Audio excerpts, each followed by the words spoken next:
Welcome back, সকলকে স্বাগত জানাচ্ছি গল্প বলার 55 নম্বর এপিসোডে। আর আজকের এপিসোডের ঘোষলি কল রেকর্ডিংয়ে আমার সাথে থাকছে গড়িয়া থেকে পায়েল বিশ্বাস। পায়েল তার জীবনে এবং তার পরিবারের সাথে ঘটে যাওয়া কিছু ভৌতিক এক্সপিরিয়েন্স আমাদের সকলের সাথে শেয়ার করেছে, যেই ঘটনাগুলো ঘটেছিল তার ঠাকুমার মৃত্যুকে কেন্দ্র করে। একটাই রিকোয়েস্ট করবো, আজকের ঘটনাটা কিন্তু পুরোটা শুনবে, কারণ আজকের ঘটনাটা তোমাদেরকে ভাবতে বাধ্য করাবে। একটা মানুষের মৃত্যুর আগের কয়েকটা মাস বা কয়েকটা দিন যে কতটা মৃত্যুর ভয়তে কাটে, সে কাদেরকে দেখতে পায়, কাকেই বা দেখতে পায়, কিসের জন্য সে তার পরিবারের প্রিয় মানুষগুলোকে আঁকড়ে ধরতে চায়। আজকের এপিসোডে এই ঘটনাগুলো ভীষণভাবে ফুটে উঠেছে। তো তোমরা যারা আজকের এপিসোডটা এই মুহূর্তে লাইভ দেখছো, তারা অবশ্যই একটা লাইক করে দিও আর কমেন্ট করে জানিও কে কোথা থেকে আজকের এপিসোডটা লাইভ দেখছো। তোমরাও যদি চাও তোমাদের জীবনে ঘটে যাওয়া কোনো রিয়েল লাইফ হরর ইনসিডেন্ট আমার সাথে শেয়ার করবে, তাহলে আমার ইনস্টাগ্রাম আইডি storyteller_অরিত্রকে ফলো করে ইনবক্সে এরকমভাবেই ঘটনা লিখে পাঠিয়ে দিও। এখন ঘড়িতে রাত 10টা, আর আমি অরিত্র থাকছি তোমাদের সাথে মারাত্মক একটি সত্যি ভৌতিক ঘটনা নিয়ে।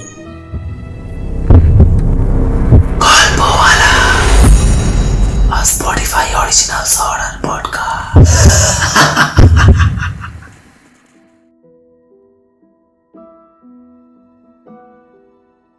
হ্যালো পায়েল, কেমন আছো? হ্যালো, আমি খুব ভালো আছি। তুমি ভালো আছো? হ্যাঁ, আমিও ভালো আছি। তো আজকে গল্প বলার ঘোষলি কল রেকর্ডিং সিরিজের নতুন এপিসোডে তুমি তোমার জীবনে বা তোমার পরিবারের জীবনে ঘটে যাওয়া একটা ঘটনা আমাদের সাথে শেয়ার করতে চলেছো, যে ঘটনাটার সাথে জড়িয়ে আছে তোমার ঠাকুমার মৃত্যু, রাইট? একদম রাইট। হ্যাঁ, তো গল্প বলার ঘোষলি কল রেকর্ডিং সিরিজে এসে তোমার কেমন লাগছে?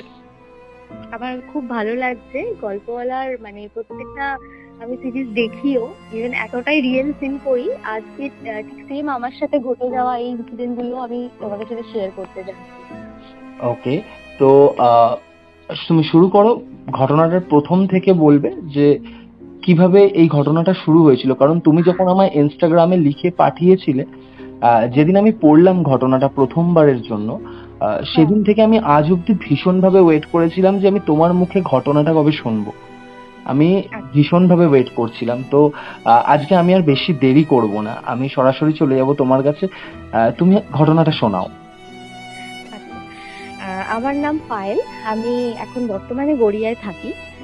তো আমার যে সাথে যে ঘটনাটা ঘটে গেছে সেটা মানে অনেক বছর আগে ঘটেছে। তো আমি তখন থাকতাম দক্ষিণ বারাসাতে। মানে আমার ছোটবেলা থেকে আরম্ভ করে আমার বড় হওয়া সবকিছুই সেখানে। তো সেইখানেই আমার সাথে এই ঘটনাটা ঘটেছে। আচ্ছা, সালটা ছিল কিন্তু 2017 পয়লা মার্চ।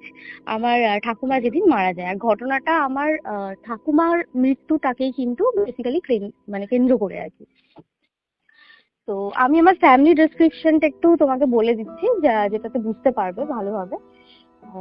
আমরা ছিলাম জয়েন্ট ফ্যামিলি, ঠিক আছে? আমার বাবা আর আমার জেঠু, দুই ভাই। তো আমার জেঠু দুজন আর কি ছেলে মেয়ে আছে। আমার দিদি আর ওনার একটা ছেলে আছে, ঠিক আছে? আর আমার বাবা হচ্ছে সবচেয়ে ছোট আর কি। তো আমি আর আমার একটা বোন আছে। তো আমরা মোট হচ্ছে 4 ভাই বোন। তো ফ্যামিলির মধ্যে যেরকম হয়, জয়েন্ট ফ্যামিলি, ঠাকুমা আছে, দুই ছেলে, নাতি নাতনি, খুবই হ্যাপি ফ্যামিলি বলতে পারো। একদম মানে কি বলবো, যেরকম ঠাকুমা তো ভীষণ হ্যাপি থাকতো আমাদেরকে নিয়ে। বাট ঠাকুমা যেহেতু আমাদের 4 ভাই বোনের মধ্যে ওই আমার একটাই ভাই ছিল আমাদের ফ্যামিলিতে, তো ওকে নিয়ে একটু বেশি মানে খুব করতো আর কি।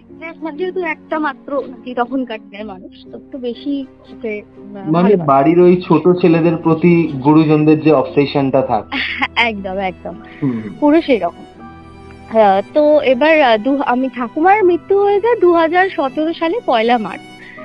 তো এবার মৃত্যুর আগের না কিছু কিছু ইনসিডেন্ট আমি তোমাকে বলছি, যেগুলো ঠাকুমা আমাদেরকে কন্টিনিউয়াসলি বলতো যে ওনার সাথে এরকম হচ্ছে। বাট আমরা সেই জিনিসটাকে না টোটালি মানে তখন যেরকম আমরা ছোট ছিলাম, আমরা জিনিসটাকে ইগনোর করতাম, হাসাহাসি করতাম। ইভেন বাবা মার কাছে গিয়ে বলতাম, জানো তো ঠাকুমা না এরকম বলছে। এবার বাবার মা তখন সিরিয়াস হয়ে বলতো, এরকম মজা করবি না, ঠাকুমার বয়স হয়েছে এখন, তো এই ধরনের মজা একদম করবি না, ঠাকুমা এখন একটু ভুলভাল বকবে।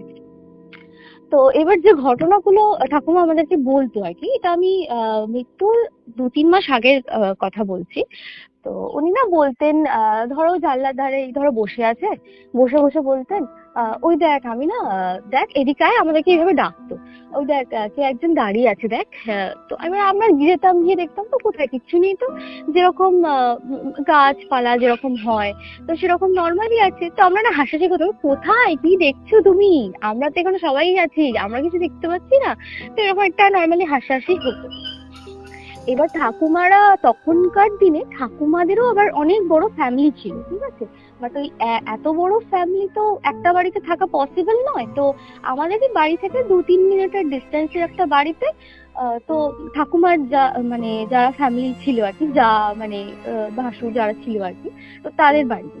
তো ঠাকুমার ওই ইনসিডেন্ট গুলো যে দেখা, তো সেটার না আবার 1-1.5 মাস আগে থেকে না মানে ঠাকুমার যে যারা ছিলেন, তো তারা না তাদের আবার মৃত্যু হতে স্টার্ট হয়, মানে তারা মারা যান, বয়স মানে যেরকম হয় মানুষ মারা যায়, তো তারা এরকম মারা গিয়েছিলেন। তো ওই তাদের মারা যাওয়ার ঠিক 1-1.5 মাস পরে ঠাকুমা ওই জিনিসগুলো দেখতে পাচ্ছে। ইভেন এটাও বলছে, ওই দেখ বড় মা না ওখানে দাঁড়িয়ে আছে, আমাকে ডাকছে। তো এবার আমরা জিনিসটা নিয়ে খুবই হাসাহাসি করতাম যে ঠাকুমা এরকম কেন বলছে। এবার আমরা তখন জিনিসগুলো না বুঝতে পারতাম না। তো বাবার এরকম বাড়িতে আসতো, বাবাকে বলতাম, বাবা এরকম রেগে যেত। তো ওই জিনিসগুলো হতো। আর আমার ঠাকুমা কিন্তু পান খেতে ভালোবাসতেন ভীষণ, পান আর জর্দা, মানে পানের ওনার একটা বড় বাক্স ছিল, ওর মধ্যে জর্দা, সুপারি, খয়ের, মানে যেগুলো পানে আর কি দেয়, দিয়ে খায়, তো ওইগুলো পুরো সাজানো থাকতো। আর জর্দা যেটা হয় আর কি একটু নেশা হওয়ার জন্য, তো ওই জিনিসটা আমার বাবাকে দিয়ে উনি আনাতেন। মানে আমার বাবাকে উনি খুব ভালোবাসতেন না, বাড়ির ছোট ছেলে, আর স্বাভাবিকভাবে বাড়ির বিজনেস নিয়ে আমার জেঠু একটু মানে বেশি বিজি থাকতেন আর কি। তো সেই জন্য জেঠু খুব একটা মানে হ্যাঁ ঠাকুমাকে ভালোবাসতেন, কিন্তু খুব একটা ঠাকুমার ওইভাবে ক্লোজ এসে এরকম আমার বাবা যেরকম সবসময় মা মা করে একটা মানে এ করতেন, ওনার ওই টাইমটা ওনার মায়ের সাথে উনি দিতে পারেননি। তো তিনি কি করেছিলেন না, তো হ্যাঁ এবার আমার ঠাকুমা আমার বাবাকে মানে বলতেন যে হ্যাঁ আমার না জর্দাটা ফুরিয়ে গেছে, আমার জর্দাটা নিয়ে আসিস। তো আমার বাবা কোনো কোনো দিন ভুলে যেত, তো তখন ঠাকুমা একটু রেগে যেত, তো বাবার সাথে ঠাকুমার একটু মানে আর কি যেরকম হয় এরকম রাগারাগি হতো। তো স্টিল আমার বাবা ঠাকুমাকে খুব ভালোবাসতো। তো এইরকম আর কি ছিল। এইবার মারা যাওয়ার আমি কিছুক্ষণের আগের কথা মানে কিছু দিনের আগের কথা বলছি। আমরা সেই সময় আমি ছিলাম দক্ষিণ বারাসাতে, ঠিক আছে, যেখানে আমার বড় হওয়া আর কি। আর আমার যে জেঠুর মেয়ে ছিল, তো তখন তোর গ্রাজুয়েশন কমপ্লিট হয়ে গিয়ে একটা কম্পিউটার কোর্স করছিল। তো সেক্ষেত্রে না আমাদের একটা গড়িয়াতে বাড়ি কেনা হয়েছিল, সেটা 2015-এ কেনা হয়েছিল। তো এবার ওর তো কমিউনিকেশনের জন্য বুঝতেই পারছো, তখন আমাদের কাছে একমাত্র লোকাল ট্রেন ছাড়া কমিউনিকেশন খুবই অসুবিধার। অটো ফটো ছিল, কিন্তু ওখান থেকে এখানে এসে এরকম কোর্স করা অটোই তো মানে খুবই একটা ডিফিকাল্ট ব্যাপার ছিল। তো সেই ফিউচারের কথা ভেবেই আমাদের বাড়িটা বেসিক্যালি কেনা হয়েছিল 2015। আমার দিদি আর আমার যে ছোট বোন ছিল, তো ও ক্লাস 5-এ নিউ অ্যাডমিশনের জন্য ওরা গড়িয়ার বাড়িতে শিফট করে গিয়েছিল, সেটা 2016-তেই করেছিল। তো ওরা আমার মায়ের সাথে মানে আমার বড় মার সাথে মানে আমার জেঠুর যে ওয়াইফ, তার সাথে ওই বাড়িতেই 2016 থেকে থাকতো আর কি। আর ঠাকুমার কাছে আমি আর আমার ভাই জেঠু ছেলে মানে ওনার কাছে থাকতাম। তো এইবার কি হয়েছে, সরস্বতী পুজো 2017 সালে সরস্বতী পুজো, ওটাই ঠাকুমার সাথে আমাদের লাস্ট মিট আপ, মানে ফ্যামিলি মিট আপ যেটা বলতে পারো। মানে আমরা কল্পনাও করতে পারিনি এর পরে এরকম একটা ইনসিডেন্ট ঘটে যাবে। তো সরস্বতী পুজোর ফেব্রুয়ারিতে ছিল মেবি 2017-তে। তো ওরা এসেছিল, আমার দিদি, বোন, বড় মা সবাই এসেছিল গড়িয়া থেকে। আমরা ভীষণ হ্যাপি ছিলাম, আমরা ছিলাম, আমার ভাই ছিল, মানে সবাই মিলে বাড়িতে সরস্বতী পুজো হচ্ছে ঠাকুমার সাথে। মানে খুব মজা হচ্ছে হচ্ছে। তো মানে খুব নর্মালি ছিল। আমরা ভেবেছিলাম আমরা আগে যেরকম মানে বাড়িটা কেনার আগে যেরকম আমরা জয়েন্ট ফ্যামিলিতে থাকতাম, আবার সেই লাইফটা আমরা ফিরে পেয়েছি। মানে একটা অন্যরকম ছিল, মানে খুবই হ্যাপি ছিলাম সবাই। বাট কেউ বুঝতে পারিনি যে ওই সরস্বতী পূজার মানে পরই আমাদের সাথে আমরা সবাই আলাদা হয়ে যাব, মানে একটা আলাদা রকম আহ, মানে সবাই সবাই আলাদা আলাদা হয়ে যাবো আর কি।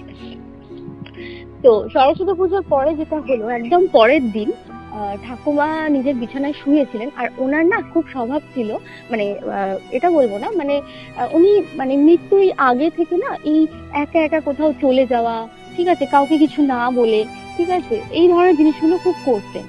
তো ওনাকে আমাদের ওয়াশরুম ছিল, আমাদের উপরে ওয়াশরুম ছিল একটা, বা আমাদের নিচেও একটা ওয়াশরুম ছিল, আমাদের দুটো ফ্লোর ছিল। তো তো উনি প্রেফার করতেন নিচের ওয়াশরুমটাই ইউজ করার জন্য। তো উনি সিঁড়ি ভেঙে না নিচে যেতেন। আর ওনার এজ তখন ছিল ওই 83 মতন। বাট ওনাকে আমরা না বারণ করতাম যে তুমি এরকম, তোমার পায়ের এরকম প্রবলেম আছে, তো তুমি কেন ওরকম সিঁড়ি দিয়ে নিচে ওয়াশরুমে যাও। আমাদের উপরে ইভেন আমাদের ওনার যে মানে ওয়াশরুমের যে সুবিধা, আমাদের দুটো মানে সেই রকম সুবিধাই আমাদের উপরেও ছিল নিচেও ছিল, বাট উনি স্টিল নিচেই গিয়ে আর কি ইউজ করতেন।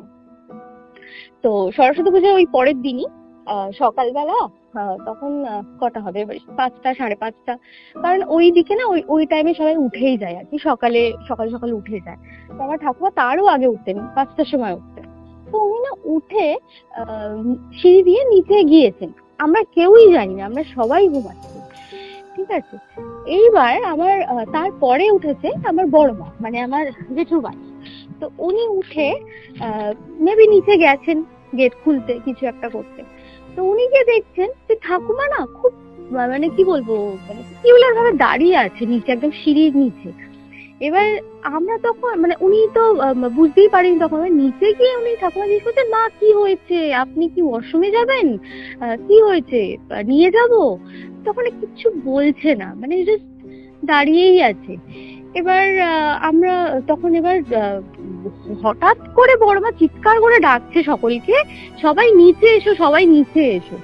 এবার আমরা সবাই নিচে গিয়ে না আমরা যে দেখলাম ঠাকুমার শাড়ি পুরো ব্লিডিং হচ্ছে, আর ঠাকুমার একটা চোখ থেকে না পুরো ব্লিডিং হচ্ছে। মানে এই জিনিসটা দেখার পর তো আমরা সবাই শক ছিলাম যে মানে কি হলো এরকম। হ্যাঁ, চোখ থেকে ব্লিডিং হচ্ছে পুরো, মানে শাড়ি, উনি তো মানে সাদা ওই খান যেগুলো হয় আর কি, উল্টো পরতেন সাদা শাড়ি, তো ওই হোয়াইট শাড়ি পুরো রেড একটা সাইড, মানে ব্লিডিং এত হয়েছে ওই শাড়িতে আর কি ব্লিডিং। ওনার কি কোনোভাবে স্ট্রোক হয়েছিল? না না, কোনো রকম স্ট্রোক নয়, আমি সেটা বলবো পরে। সেটা ডক্টরের কাছে ওনাকে নিয়েও যাওয়া হয়েছিল। তো এবার ওই ব্লিডিংটা দেখে না আমরা সবাই ভয় পেয়ে গেছি রীতিমতন, যে এরকম একা একা সিঁড়ি দিয়ে পড়ে গেল, এদের লাগলোও না, কোনো চিৎকার নেই, যাচ্ছে নেই। আর আমার ঠাকুমা না ভীষণ ভীষণ মানে একটু মানে ধরো নখ কাটছে না, উনি না নখ পুরো যখন কাটতেন আমরা দেখতাম পুরো হাফ নখ কেটে ফেলতেন, পুরো ব্লিডিং হতো, বাট ওনার স্টিল উনি, আমরা নিয়ে আসতাম বড়লি নিয়ে, ঠাকুমা লাগাও, তোমার তো ব্লিডিং হচ্ছে, উনি কোনো ফিলই করতেন না, ঠিক আছে এরকম ক্যাজুয়ালি এরকম হতো। তো এবার আমরা নিচে গিয়ে ওনাকে ধরে ধরে আগে উপরে আনি, এনে আমরা জিজ্ঞাসা করি যে কি হয়েছিল, তুমি কোথায় গিয়েছিলে, তোমার এত লাগলো কি করে। উনি না স্টিল মানে খুব শান্ত ভাবে দাঁড়িয়ে আছে আর বলছে আমাকে ডাকছিল এরকম করে বলছে। এবার না আমাদের মাথায় তখন না ওই যে ঠাকুমা আগে দেখতো যে ওনাকে ওনার যারা এরকম ডাকছে নিতে এসছে, অনেক সময় বলতো না, তো আমরা বলছি হয়তো এরকম কিছু হবে। বাট আমরা যেহেতু তখন সবাই বাচ্চাই ছিলাম, বাবা মাকে ওই টাইম ওরকম সিরিয়াস একটা মোমেন্টে ওই ধরনের কথা বলবো তো নিশ্চয়ই বকা খাবো, তো সেই জন্য আমরা ওই জিনিসটাকে ইগনোর করে দিই, তো কিছু বলিনি। ঠিক আছে ঠিক আছে, তারাও তোমাকে এক্ষুনি হসপিটালে নিয়ে যেতে হবে। তো ওনার না একটা চোখ পুরো ফুলে গিয়েছিল, মানে একটা চোখ যেটা নর্মাল ঠিক আছে, বাট একটা চোখ পুরো কালো হয়ে ফুলে গেছে আর ব্লিডিং হচ্ছে, মানে জিনিসটা থেকে আমরা ভীষণ ভয় পেয়ে গিয়েছিলাম। তো তারপর ওনাকে নার্সিং হোমে নিয়ে যাওয়া হয় কাছাকাছি। নিয়ে যাওয়ার পরে ডাক্তারখানায় ওরা নর্মাল যেরকম মানে চোখে সব ওষুধ টষুধ লাগিয়ে পট্টি বেঁধে দেয়, দিয়ে বলে যে এটা আমরা এখন বলতে পারবো না, চোখের ভেতরে কিছু একটা হয়েছে, ওনাকে ইমিডিয়েট আই হসপিটালে নিয়ে যান। তো ওনাকে সেই দিন তো ছোটাছুটি ওনাকে আই হসপিটালে নিয়ে যাওয়া হয়েছিল। নিয়ে গিয়ে ওখানকার ডক্টর দেখেন, দেখে তো উনি তো তখন এবার হ্যাঁ যখন হাত দিয়ে যখন দেখেন তখন উনি ফিল করছেন ওনার ব্যথা লাগছে, তখন উনি চেঁচাচ্ছেন। তো এবার ডক্টর দেখে বলেন না খুবই সিরিয়াস কন্ডিশন, চোখটা মানে ডক্টর যে খুলে দেখবে যে কি হয়েছে ভেতরে, মানে চোখটার পাতাটায় হাত দিতেই উনি চিৎকার করছেন, মানে খোলাই যাচ্ছে না এরকম। তো ডক্টর বললেন এনাকে ইমিডিয়েট মেডিকেলে ট্রান্সফার করতে হবে, তো খুব তাড়াতাড়ি এবার অপারেশন করতে হবে, চোখের খুব ক্রিটিক্যাল কন্ডিশন। তো ওনাকে মেডিকেলে ট্রান্সফার করলেন। তো বাবা, জেঠু সবাই মিলে অ্যাম্বুলেন্স ওনাকে নিয়ে গেল। তো আমার না ওই টাইমে উচ্চ মাধ্যমিক পরীক্ষা ছিল, ঠিক আছে? তো ছিল বলতে আমি ওই সালের স্টুডেন্ট ছিলাম আর কি। তো এবার আমি ওই টাইমের মধ্যে ওই সমস্ত জিনিস দেখছি, ঠাম্মা এবার হুট করে পড়ে গেল, হসপিটালে নিয়ে যাচ্ছে। আমাদের ফ্যামিলিতে আগে তো এইরকম মানে সিচুয়েশন তো আমরা দেখিনি, আমি ফার্স্ট এক্সপিরিয়েন্স করছি। ভীষণ জিনিসটা খারাপ লাগছে, আর আমি কন্টিনিউয়াসলি কেঁদে যাচ্ছি, ঠাকুমা যেন ঠিক হয়ে যায়, ঠিক হয়ে, চার ভাই বোনই আমরা কেঁদে যাচ্ছি। এই তো সরস্বতী পুজো হলো, ঠাকুমা আমাদের সাথে কত মানে এ ছিল, মানে মানুষটা যে মারা গেল, যাচ্ছে, মানুষটার কোনো রোগ নেই, কোনো জ্বালা যন্ত্রণা কিচ্ছু নেই, উনি মানে সুস্থ মানুষ, উনি হুট করে সিঁড়ি দিয়ে পড়ে গিয়ে just চলে যাচ্ছে। তো আমরা সবাই টেনশন করছি। তো উনি গেলেন মেডিকেলে। তো মেডিকেলে উনি ছিলেন 4-5 দিন মতন ছিলেন। তো ওনাকে রীতিমতো না আমার পিসি, মানে ওনার যে বড় মেয়ে, ওনারও দুটো মেয়ে ছিল, বড় মেয়ে আর ছোট মেয়ে, ঠিক আছে, ছোট পিসি। তো আমার পিসি বলছে যে হসপিটালে না ওনার হাত দড়ি দিয়ে মানে বেডের সাথে বেঁধে রাখতে হতো। যখনই ডক্টর আসতেন না, উনি ডক্টরকে ভীষণ ভাবে উল্টোপাল্টা কথা বলতেন, যে আমি বাড়ি যাব, এই লোকটাই হচ্ছে বদমাশ, এই লোকটা আমাকে বাড়ি যেতে দিচ্ছে না, প্রতিদিন খালি আসছে, আমাকে কষ্ট দিচ্ছে, আমার বাড়ি গেলে আমি কোনো কষ্ট পাবো না, আমি এখানে কষ্ট পাচ্ছি। তো এরকম আর কি বলতেন। তো ডক্টর ওনার সবকিছু টেস্ট করেছিলেন, করে টেস্ট সবকিছুই দেখে আবার জেঠুকে বলেন যে পেশেন্টের কন্ডিশন কিন্তু একদম ভালো নয়, মানে ওনাকে যদি আপনারা ঠিকভাবে দেখতে চান, ওনাকে এই মুহূর্তে আপনারা বাড়ি নিয়ে যেতে পারেন, আমি মেডিসিন প্রেসক্রাইব করে দিচ্ছি, আপনারা এইগুলো দিতে পারেন, কারণ ওনার এজের হিসেবে কিন্তু ওনার আই মানে অপারেট করা একদমই ভালো হবে না জিনিসটা। তো ওনার তো 83 হয়ে গেছে, তো এই অপারেশনটা উনি নিতে পারবেন না। তো কি থেকে কি হয়ে যাবে, ইটস বেটার কি এনাকে আপনারা বাড়িতেই রাখুন, মেডিসিন খাওয়ান, চোখটা যেরকম মানে একটা চোখে উনি দেখতে পাবেন, বাট যে চোখটা ওনার মানে ইনজিওর হয়েছে, ওই চোখটা আমরা ওষুধ দিয়ে টিউব লাগিয়ে ওটা যেরকম আছে ওই চোখে আর দেখতে পাবে না, চোখটা ওরকমই থাকবে।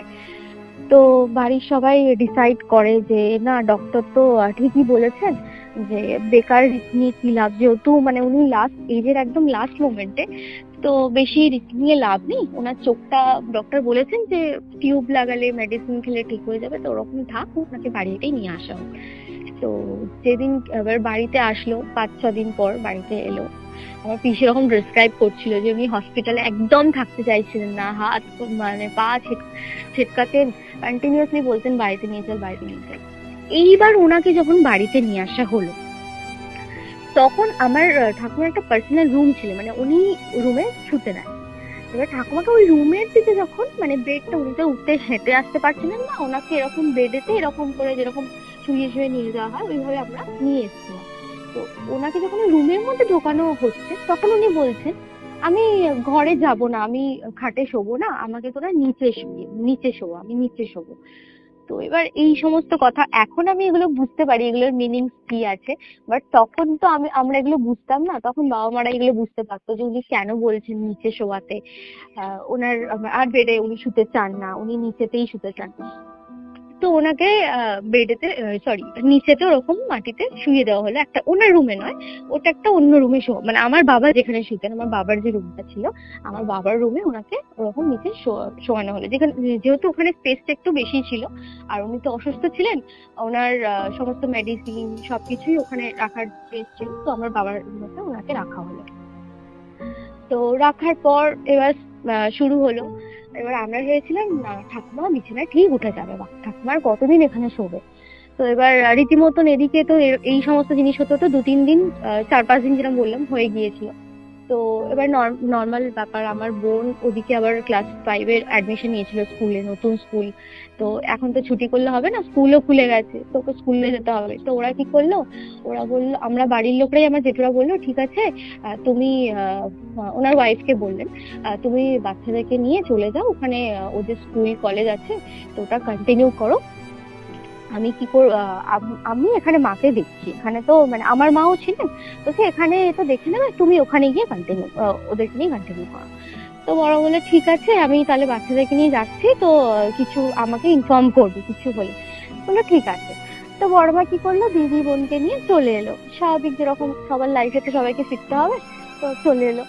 আমি ওখানেই ছিলাম, আমারও এক্সাম, আমাকেও প্রিপারেশন নিতে হচ্ছে এক্সামে, একদম ফেব্রুয়ারি এন্ড, মার্চে আমার এক্সাম। তো আমার মা ছিলেন, আমার বাবা, জেঠু, ভাই আর আমি, আমরা এই চার পাঁচজন ছিলাম। তো আমার পিসি ছিলেন, আমার পিসি বলছিলেন যে হ্যাঁ মা তো আর উঠে তো ওয়াশরুম যেতে পারবেন না, ওনার সবকিছুই ওই মাটিতেই হবে। তো ডাইপার ফাইপার কিনে আনা সবকিছুই আমার বাবা জেঠুই করতেন, আর আমার পিসি ওনাকে চেঞ্জ করাতেন, ঠাকুমাকে খাইয়ে দিতেন, ওষুধও খাইয়ে দিতেন। আর আমার মাও রান্না করে দিতেন, ঠাকুমার জন্য আলাদাভাবে রান্না হচ্ছে। তো আমরাই সবকিছুই করতাম ঠাকুমার দেখাশোনা। তো এইবার কি হয়েছে, এরকম যাচ্ছে 2-3 দিন গেল, আমার দিদিও আমাকে ফোন করছে, কিরে কি খবর, ঠাকুমা কেমন আছে? আমি বলি, এই তো ওষুধ খাচ্ছে, সুস্থ হয়ে যাবে এবার। হ্যাঁ হ্যাঁ, বিছানায় উঠে যাবে, সুস্থ হয়ে যাবে, উঠতে পারবে আস্তে আস্তে।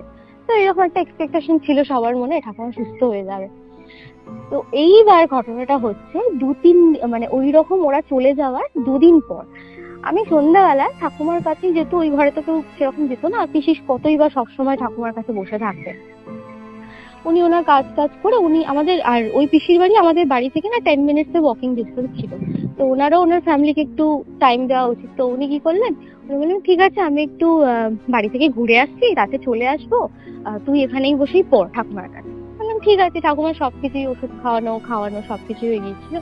তো আমি ওখানে বসে বসে বিছানায় পড়ছিলাম। তুমি বিশ্বাস করতে পারবে না, আমি পড়তে পড়তে মানে একটা খিলখিল করে একটা হাসির শব্দ হয় না, মানে খ্যাক খ্যাক করে একটা, মানে কিছু একটা নাকের মতন একটা কেউ হেসে উঠলো। মানে এটা আমি শুনেছিলাম, আমার একজন স্যার আমাকে আগে বলেছিলেন যে কেউ মারা যাওয়ার আগে না একটা ইঙ্গিত মানে পাবে, এরকম হাসির শব্দ শুনতে পাবে। কারণ আমরা তখন, হ্যাঁ স্যার এরকম হয়, এরকম হচ্ছে, হ্যাঁ। আমরা বলতাম আচ্ছা কতক্ষণ হয়, বলতে বেশিক্ষণ না, 2-3-5 সেকেন্ড মতন হাসির শব্দ পাওয়া যায়।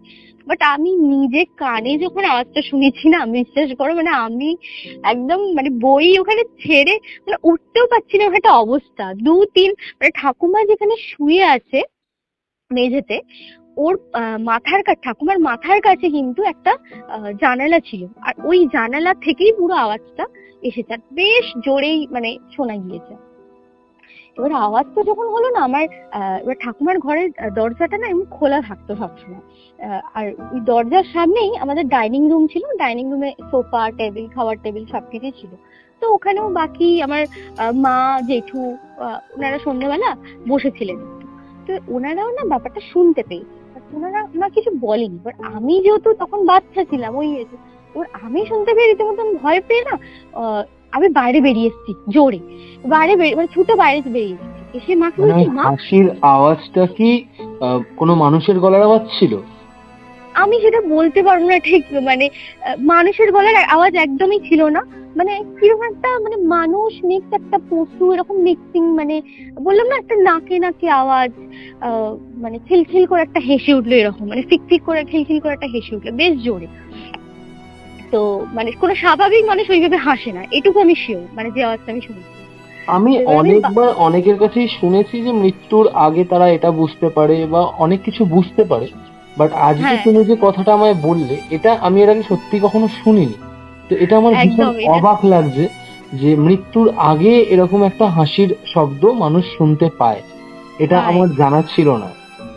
হ্যাঁ একদম। আর এটা না আমিও যখন ফার্স্ট শুনেছিলাম, মানে আমিও খুব সারপ্রাইজ হয়েছিলাম যে আমি মানে ঠাকুর না করুক আমাকে যেন কোনোদিন মানে এরকম শুনতে না হয় কোনো সিচুয়েশনে, কারণ আমি এই সমস্ত জিনিসে খুব ভয় পাই। বাট আমাকে যখন স্যার শুনিয়েছিলেন না, আমি ভীষণ মানে সারপ্রাইজ ছিলাম যে এইরকম মানে হয়, আমি তো কোনোদিন শুনলে আমি সিরিয়াসলি আমি তো বুঝতে পারছি আমি কি করব। বাট আমি নিজে কানে যখন শুনলাম না, মানে কি বলে 5 সেকেন্ড মতন মানে আওয়াজটা শুনেছি। তো আমি যাই হোক, আমি দরজা দিয়ে বাইরে বেরিয়ে আসি, ডাইনিং রুম যেহেতু পাশেই ছিল। এসে না আমি মাকে বলছি, মা শুনলে? এবার মা না তখন মানে এরকম হালকা করে, মানে একটা মানে হালকা হেসে এরকম মানে মুখটা ঘুরিয়ে নিল আর কি, মানে মা বুঝতে দিল না যে তুইও তার মানে শুনেছিস, মানে এরকম একটা ব্যাপার। তো সেই তখন আর কিছু বলেনি। এবার আমি না সঙ্গে সঙ্গে দিদিকে ফোন লাগিয়েছি।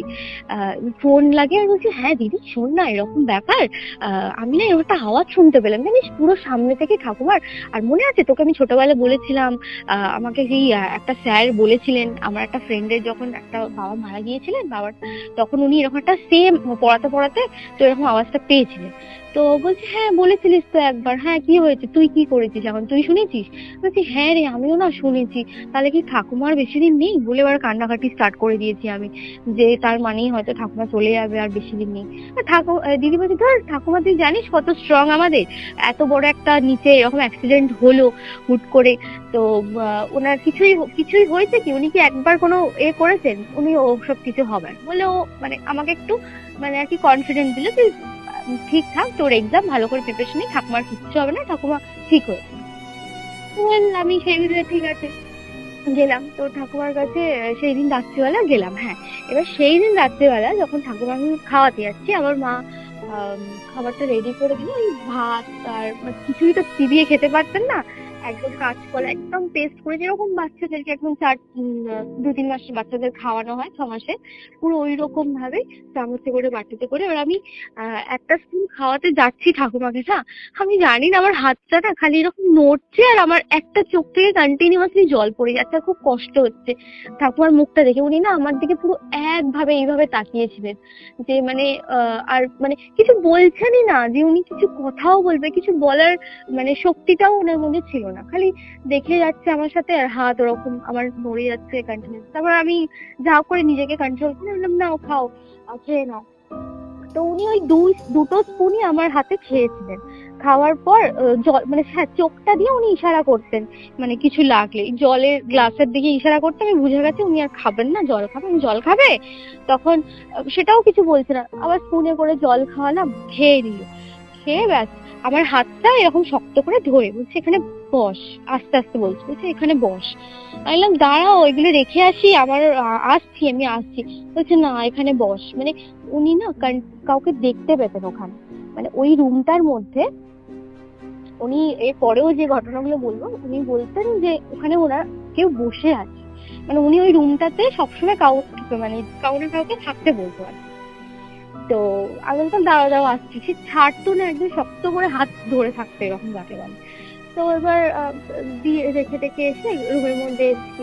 তারপর আমি পিসি এসছে রাত্রিবেলা, পিসিকে বলছি, জানো তো পিসি, আমি না এরকম একটা আওয়াজ শুনেছি, তো ঠাকুমাও বলছে এরকম না, কাউকে দেখতে পায় এরকম, এখানে বস, ওরা আছে এরকম বলছে, ওরা আছে এখানে বস এরকম বলছে। তো পিসি বলছে, তোকেও বলছে এইসব কথা? আমি বলছি, হ্যাঁ। বলছি, কেন, কি হয়েছে, তুমি কিছু জানো?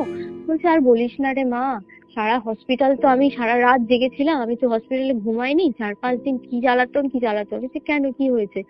বলছে, এরকম হসপিটালে এরকম বেঁধে রাখতো, তো খালি ছটফট করতো, বলতো ওখানে বসে আছে এখানে বসে আছে। মানে ওই জিনিসটা উনি হসপিটাল থেকে মানে আর কি দেখছে, যে ওনাকে কেউ নিতে এসছে, ওনার কাছে কেউ আছে।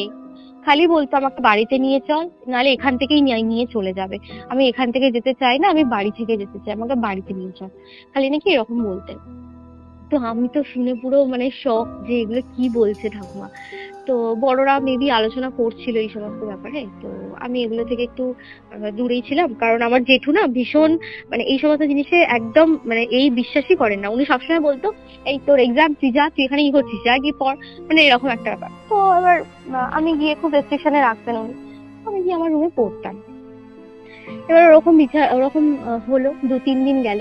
2-3 দিন যাওয়ার পর ঠাকুমা একটু সুস্থ হলো, ঠিক আছে, মানে উনি একদম উঠে বসতে পারতেন না, উনি আস্তে আস্তে উঠে একটু বসলেন।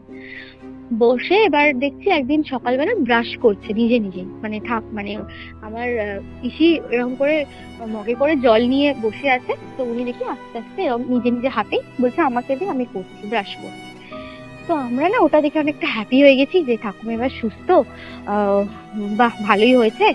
তো খুব ভালো লাগছে, ঠাকুমা সুস্থ, এবার বিছানা উঠে পড়বে। এবার আমি না গিয়ে ঠাকুমা বলছি, ঠাকুমা তুমি এবার উঠবে আস্তে আস্তে, ঠিক আছে, উঠে তুমি বিছানায় শোবে, ঠিক আছে, আর নিচে শোবে না, তুমি নিচে শুলে প্রবলেম হবে, তুমি আর নিচে শোবে না। বলছে ঠিক আছে, মানে ঘাড় নাড়ছে এরকম, ঠিক আছে। তো উনি না এবার ওঠার, আমাদের আর ওখানে যে খাটগুলো ছিল না, খাটের এরকম ছত্রি ছিল, মানে হয় না 4টে এরকম মতন। তো ওই খাটের ছত্রিতে না আমরা জামা কাপড় এরকম করে মেলে দিই আর কি। তো উনি জামা কাপড়গুলোর দিকে এরকম ইশারা করতেন যে মানে ওই যিনি সুস্থ হয়েছিলেন আর কি, যে আমাকে ওইগুলো দে, জামা কাপড়গুলো দে, আমি কাচতে যাবো এক্ষুনি, আমি জামা কাপড়গুলো কাচতে যাবো, মানে আমি সুস্থ হয়ে গেছি, এখন কাজ করবো যেরকম আগে করতাম সেরকম করবো। তো এবার আমার তো না না, তুমি এখন অসুস্থ, তুমি এখন কোনো জামা কাপড় কাচতে পারবে না, তুমি এখন বসো, তুমি এখন খাও, ওষুধ খাও, ঠিক হও, তারপর ওইসব হবে। তো এরকম বলতো। ঠিক আছে, এবার যেই দিন সুস্থ হলো না, এটা সেই দিনের ঘটনা, মানে ওই 2017 পয়লা মার্চ যে বললাম ওই দিনের ঘটনা। ওই দিন কি হয়েছে, সন্ধ্যাবেলা হ্যাঁ সন্ধ্যাবেলা না, ওই 9টা-10টা বাজে তখন রাতের দিকে। এবার আমাদের ওখানে সবাই তাড়াতাড়ি আর কি ডিনার করে নেয়। আমি ডিনার করে নিয়েছি আগে 10টার মধ্যে, করে নিয়ে এবার আমি বসে বসে ঠাকুমার রুমটাতে পড়ছি। এবার ঠাকুমাকে পিসি খাইয়ে দিয়েছে, দিয়ে ওনার গালে ট্যাবলেট আর জল দিয়ে যে তুমি খেয়ে নাও। খেয়ে নিয়ে উনি এবার বাইরে থেকে সবাইকে ডাকছে যে দিদি, আবার বাবা ডাকছে দিদি তুমি খেয়ে নাও, তুমি মাকে ওষুধ টষুধ খাইয়ে দিয়েছো তো, এবার তুমিও খেয়ে নাও। পিসি তো হ্যাঁ হ্যাঁ আমি আসছি ভাই বলে, এবার পিসি আমাকে বলছে ঠিক আছে তুই তাহলে বস, আমি আসছি খেয়ে। বলছি ঠিক আছে যাও। এবার আমি না বসে আছি, ঠাকুমার পাশেই বসে আছি, ঠাকুমা না হুট করে আমার হাতটা শক্ত করে ধরেছে, ধরে বলছে, ধরে কিছু বলছে না, খালি বলছে এখানেই এখানেই থাক এরকম। এবার আমি তো বলছি হ্যাঁ আমি এখানেই আছি, আমি কোথায় যাচ্ছি, আমি কোথাও যাচ্ছি না, তুমি শো ঠিক আছে, তুমি সুস্থ হচ্ছে আস্তে আস্তে, পুরো সুস্থ হয়ে যাবে, এবার তুমি শুয়ে থাকো। এবার না খালি আমার দিকে তাকিয়েই আছে একভাবে, আর শক্ত করে ধরে না আমার হাতটা যেরকম আমরা কাউকে যেরকম হাতে এরকম করে হাত বুলিয়ে দিই না, উনি হাতে না ওরকম করে দিচ্ছেন। মানে আমি বলছি আমার এখন লাগছে ভীষণ, যে মানে উনি কতটা আমাদের ভালোবাসতেন, আমাদের সব নাতি নাতিকে মানে এত ভালোবাসতেন উনি, বাট ওনার কাছে স্টিল আমিই ছিলাম সবসময়। তো উনি কি করছিলেন, ওরকম করছে। তো এবার আমার সেই মুহূর্তে না একটা কল চলে আসে একটা ফ্রেন্ডের, কল চলে আসছে, আমি এবার কথা বলছি, ওইভাবে বসেই কথা বলছি। তো ঠাকুমা ওরকম করতে করতে মানে একবার এদিকে তাকাচ্ছে, অন্যদিকে তাকাচ্ছে, এরকম তাকাতে তাকাতে আমি ভাবছি হয়তো নর্মাল হয়ে গেছে, তো এদিকে ওদিকে তাকাচ্ছে, আমার হাত ছেড়েও দিয়েছে। এবার আমি কথা বলতে বলতে আমার ফ্রেন্ডটা কি যেন মনে হলো 11:45 নাগাদ আমি দরজা দিয়ে মানে অন্য একটা রুমে যে মানে যাচ্ছি আর কি। তো তখনও ঠাকুমা আমাকে এমন কিছুই বলেনি, যে আমার হাত ফাত কিছুই ধরেনি। তো আমি অন্য রুমে গিয়ে কথা বলছি, ঠিক আছে, কথা বলছি। এবার সবাই দেখি খুব জোরে চিৎকার করছে, যে মা মা কি হলো কি হলো, এরকম করে খুব জোরে চিৎকার করছে। মানে একটা কি হয় না, নাক থেকে মানে আমরা যখন কিছু নিঃশ্বাস ফেলি বা আমাদের যখন হাঁচি হয়, তো আমরা খুব জোরে একটা নাক থেকে একটা আওয়াজ মতন হয় না, তো ওই রকম একটা বিকট নাক থেকে একটা, নাক আর গলা থেকে একটা রকম আওয়াজ হলো। মানে ওনার যে সোলটা ছিল ওটা নাক আর গলার গালটা দিয়েই বেরিয়েছে মেবি এরকম, মানে এখন বুঝতে পারি। যে মানে যখন গেলাম সবাই ছুটে, তখন দেখছি পুরো মানে ট্যাবলেটটা বললাম না ওনাকে খাওয়ানোর জন্য ডক্টর দিয়েছিলেন, মানে ট্যাবলেটটা খাইনি উনি। মানে গালের একটা সাইডে এরকম পড়ে আছে, মানে পুরো ঠোঁটের সাথে এরকম চিপকে আছে একটা কোণেতে, আর পুরো হাঁ করে আছে, আর চোখটা ওই যে বললাম এদিক ওদিক দেখছিলেন না, চোখটা পুরো খোলা অবস্থা উনি শুয়েছিলেন। তো সবাই ছুটে গেলাম, আমার ভাই কম্পিউটারে কাজ করছিল, তো ওখানে বললাম ওই ওই তাড়াতাড়ি চল ঠাকুমার কিছু হয়েছে দেখ। তো ও ছুটে সেই মুহূর্তে এসে, আমি ভাই সবাই পুরো পায়ে হাত দিচ্ছি, পা পুরো ঠান্ডা, একটা সেকেন্ডে মানে কয়েকটা সেকেন্ডের মধ্যে ওনার পা পুরো ঠান্ডা একদম। তো পা এরকম করে ঘষছি করছি, মানে কোনো কিছু হচ্ছেই না, উনি কোনো সারাই দিচ্ছেন না। তো ডক্টর এলো ওই রাত্রিবেলা, এসে দেখলো, বললো এক্সপায়ার করে গেছে। তো সবাই সেই তো ভীষণ কান্নাকাটি রাত্রে সারা রাত, তো আমাদেরও ঘুম নেই। সত্যি কথা বলতে আমরা ওই যে মানে ঠাম্মাকে ওইভাবে দেখলাম, আমরা কেউ কাঁদিনি ওই টাইম, মানে এতটাই কষ্ট হয়েছে, কান্নাটা তার পরের দিন থেকে স্টার্ট হয়েছে। মানে ওই মুমেন্টে আমরা ভাবছিলাম যে না ঠাম্মা তো শুয়ে আছে, আমাদের সাথেই আছে এরকম।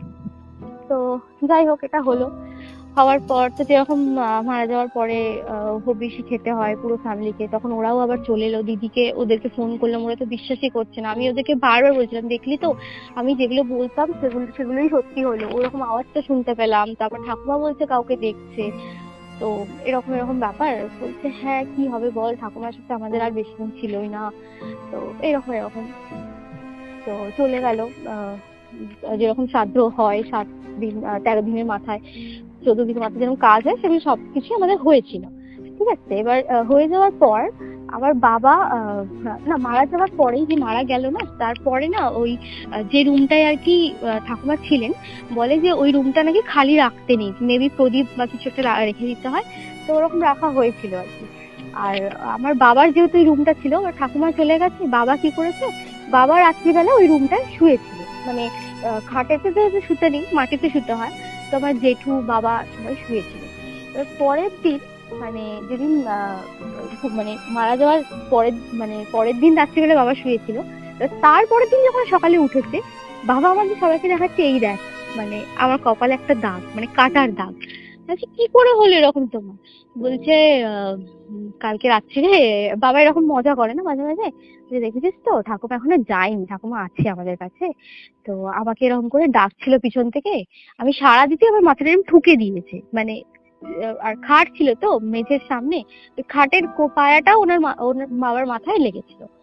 তো আমি বলছি, হ্যাঁ এরকম হয় নাকি, স্বপ্ন দিচ্ছি। এবার আমার জেঠু যেহেতু বললো এগুলো একদম বিশ্বাস করে না, আমার জেঠু বলছে, "ধুর, কি সব বলছিস বাচ্চাদের, না রে এসব কিছুই হয়নি, ও শুতে শুতে ওরকম ভুলভাল শুয়েছে, লেগে গেছে।" তো কথাটা উড়িয়ে দিই, ঠিক আছে।